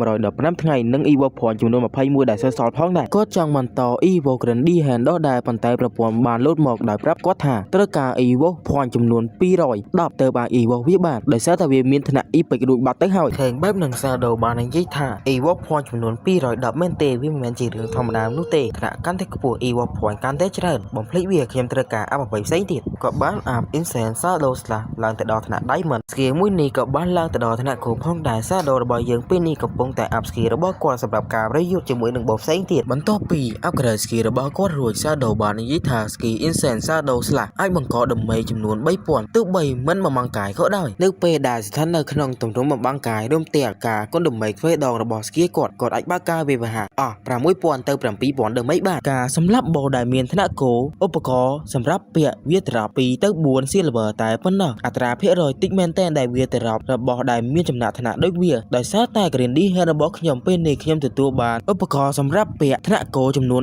11រួមទាំង Platinum ឧបករណ៍សម្រាប់ពាក់ចំនួន2និង Skill Box Platinum ចំនួន1ផងដែរ Shadow បានដកកូនកវ៉ាត់មួយចេញមកហើយនិយាយថាមិនអាក្រក់នោះទេវាអាចប្រើក្នុងនាមជាអត្តសញ្ញាណបានដែលវាបូកការវាវហា145មួយនិងភាពរហ័សរហួនចំនួន22ល្បឿននៃការវាវហាបូកចំនួន21បូក17នៃការទលុះអមរ Effect របស់វានោះគឺរាល់ការវាវហាទាំងអស់នឹងធ្វើការគុណនឹង2 Shadow បានដកយកកូនក្បិតនឹងមកសាកការហើយនិយាយថាប្រសិទ្ធភាពរបស់វាមានខ្ពស់យ៉ាងនេះគាត់ក៏បានយកគ្រឿងសឹកបំពាក់មួយមកផងដែរដែលវាជាប្រភេទ Armor Shadow បានធ្វើឲ្យ Armor របស់គេបំបាំងកាយហើយគាត់បាននិយាយថាវាគឺជាគុណសម្បត្តិមួយដែលធ្វើឲ្យ player មិនដឹងថាយើងមាន Armor នោះទេវាបូកមួយដែលមាន Passive 15% គឺចេញពី damage របស់ enemyឃើញបែបនឹងShadowបាននិយាយថាទីបំផុត Skill នៃShadowបានភ្ញាក់ដឹងខ្លួនឡើងវិញហើយប៉ុន្តែក្នុងជីវិតមុនខ្ញុំបានចាំថា Skill មួយនេះគឺជា Skill ដែលមិនមានប្រយោជន៍បំផុតព្រោះពួកគេមិនអាចធ្វើឲ្យអត្រាគិតចេញនោះឡើងបាន Shadow បានចាប់ផ្ដើមរៀន Skill មួយនោះហើយក៏បាននិយាយថាខ្ញុំខុសគ្នាខ្ញុំអាចប្រើ Evo Skill ដើម្បីអាប់វាបានពេលនេះShadow កំពុងតែធ្វើដំណើរទៅទីក្រុងវិញកំពុងតែធ្វើដំណើរស្រាប់តែជួបជាមួយមនុស្សដែលបានដេញតាមសម្លាប់ Lily Blake ពួកគេក៏បានដើរផ្លូវជាមួយគ្នាពេលនោះមនុស្សទាំងអស់នោះមានការពិតភ័យដាក់មេប្រយោជន៍តែម្ដងក្រោយពីដឹងថាគេគឺជាShadow បានប្រើ Skill មួយរបស់គេធ្វើការខ្វាយកូនចៅរបស់វាអស់តែម្ដងសោះតែវាមួយនោះទេគេបានក្រឡេកទៅក្រោយមិនឃើញShadowនោះទេព្រោះអីគាត់បានបំបាំងកាយនៅពីមុខរបស់គេគាត់បានចេញមកនៅពីមុខគេគាត់ក៏បានប្រើ Skill វាដំដេកដាក់លើក្បាលរបស់គេតែម្ដងក្រៅពីមនុស្សទាំងអស់នោះបានស្លាប់ Shadow ក៏បានចោទឈ្មោះថាជា Killer ប្រព័ន្ធបានប្រាប់ Shadow របស់យើងថានៅក្នុងស្ថានភាពជា Killer នៅពេលដែលអ្នកស្លាប់អាយុកាល 75% របស់អ្នកនឹងត្រូវបាត់បង់ឃើញបែបនឹងShadow ក៏មិនភ័យព្រួយផងដែរព្រោះអីគាត់មានគិតដឹងដែលធ្វើឲ្យការស្លាប់របស់គាត់លើកដំបូងមិនអស់អាយុកាលនោះទេShadowបានប្រើ Skill របស់គាត់មកដល់ទីក្រុងតែម្ដងក្រុមមនុស្សដែលចង់លួចរបស់Shadowបានចេញមកហើយនិយាយថាសូមរងចាំមួយផ្លែបងប្រុសShadowពួកយើងដឹងខុសហើយពួកយើងនឹងធ្វើការផ្ដល់ Skill បុកអត្តសញ្ញាណទៅកាន់អ្នកដែលបានវាមកពីការទិញដោះដូរអាយុកាលរបស់យើងសូមតែអ្នកគម្រោងរឿងយើងទៀតបានហើយShadow ក៏បានទទួល Skill បុកមួយនោះផងដែរ Shadow បាននិយាយថាមិនអីទេអញ្ចឹងមើលទៅកាន់ទឹកមុខរបស់ក្រុមមនុស្សនឹងទៅយើងដឹងហើយថាពួកគេនៅតែចង់ធ្វើឃាតShadow របស់យើងដែរ Shadow បានមកដល់កន្លែងនាងហើយនិយាយថាជាដំបងណែអ្នកគូតែយករបស់ទាំងអស់នេះសិនទៅបានភ្លាមសឹកប្រើភ្លាមតែម្ដងហើយនាងបាននិយាយថាវ៉ាវវាពិតជាអស្ចារ្យមែនមិនណារបស់ខ្ញុំគុណនឹង2រួមទាំងដមេរបស់ខ្ញុំផងដែរ Shadow បានប្រាប់នាងថាកុំសប្បាយខ្លាំងពេកអីសូមផ្ដល់ចិញ្ចៀនមកកាន់ខ្ញុំសិនមកតបពីនាងបានឲ្យចិញ្ចៀនទៅកាន់Shadowរួចនាងបានប្រាប់ថានៅពេលដែលខ្ញុំកំពុងតែរស់គេចខ្ញុំបានឃើញកន្លែងមួយហាមបើដូចជាកន្លែងទៅចូលក្នុងប្រាសាទផងដែរតែអ្នកចាប់អារម្មណ៍វាដែរឬទេលើបែបនឹងShadow បានក៏ក្នុងចិត្តថាដំបងក្មេងស្រីម្នាក់នេះប្រាប់ខ្ញុំពីកន្លែងបោកូដិនមួយនោះឥឡូវនេះរួមទាំងប្រាប់ខ្ញុំពីកន្លែងច្រកចូលប្រាសាទផងដែរការខ្លាចជាមិត្តជាមួយនឹងក្មេងស្រីម្នាក់នេះពិតជាទទួលបានថវិកាច្រើនណាស់Shadow បានប្រាប់នាងថាគាត់ចង់លក់អីវ៉ាន់ទៅកាន់បងមីបន្ទាប់មកយើងចាំទៅមើលប្រាសាទមួយនោះជាមួយគ្នានាងបានតបថាកាពីតែរបស់នាងកំពុងតែរវល់ហើយបន្តិចទៀតបានគាត់មកវិញនាងបានបើកផែនទីរបស់នាងមើលបន្ទាប់មកនាងបាននិយាយថានាងបានដាក់អ្វីសង្កត់នៅកន្លែងមួយនោះផងដែរនាងក៏បានប្រាប់ពីអ្វីគ្រប់យ៉ាងទៅកាន់Shadowតែម្ដងលើបែបនឹងShadowបាន បាននិយាយថាទទួលបានហើយខ្ញុំនឹងធ្វើការទៅមើលប្រាសាទមួយនោះជាមុនសិនសាដូកំពុងតែស្ទុះយ៉ាងលឿនទៅក្នុងប្រាសាទមួយនោះក្នុងពេលកំពុងតែធ្វើដំណើរនោះគាត់ក៏បានគិតផងដែរថានៅក្នុងប្រាសាទមួយនោះប្រកាសជាមានបិសាចច្រើនណាស់ទៅហើយភាគច្រើននៅក្នុងប្រាសាទបិសាចមានឋានៈប្រោននិងឋានៈ Silver កាលពីជីវិតមុនរបស់គាត់មនុស្សបានរកឃើញប្រាសាទដំបងគេបងអស់ហើយគេបានគិតថាវាគឺជាផ្នូរនៃបណ្ដាសាដោយសារតែបិសាចនៅក្នុងនោះច្រើនពេកហើយពួកគេមិនអាចសម្លាប់អស់នោះទេប៉ុន្តែចំពោះខ្ញុំគឺវាបិសាចទាំងអស់នោះគឺជាសមុទ្រនៃអាយុកាលនិង Evoke Point សម្រាប់ខ្ញុំសាដូទៅក្នុងប្រាសាទមួយនឹងគោលម្ដងរបស់គាត់ក៏ចង់ឡើង level 10ផងដែរ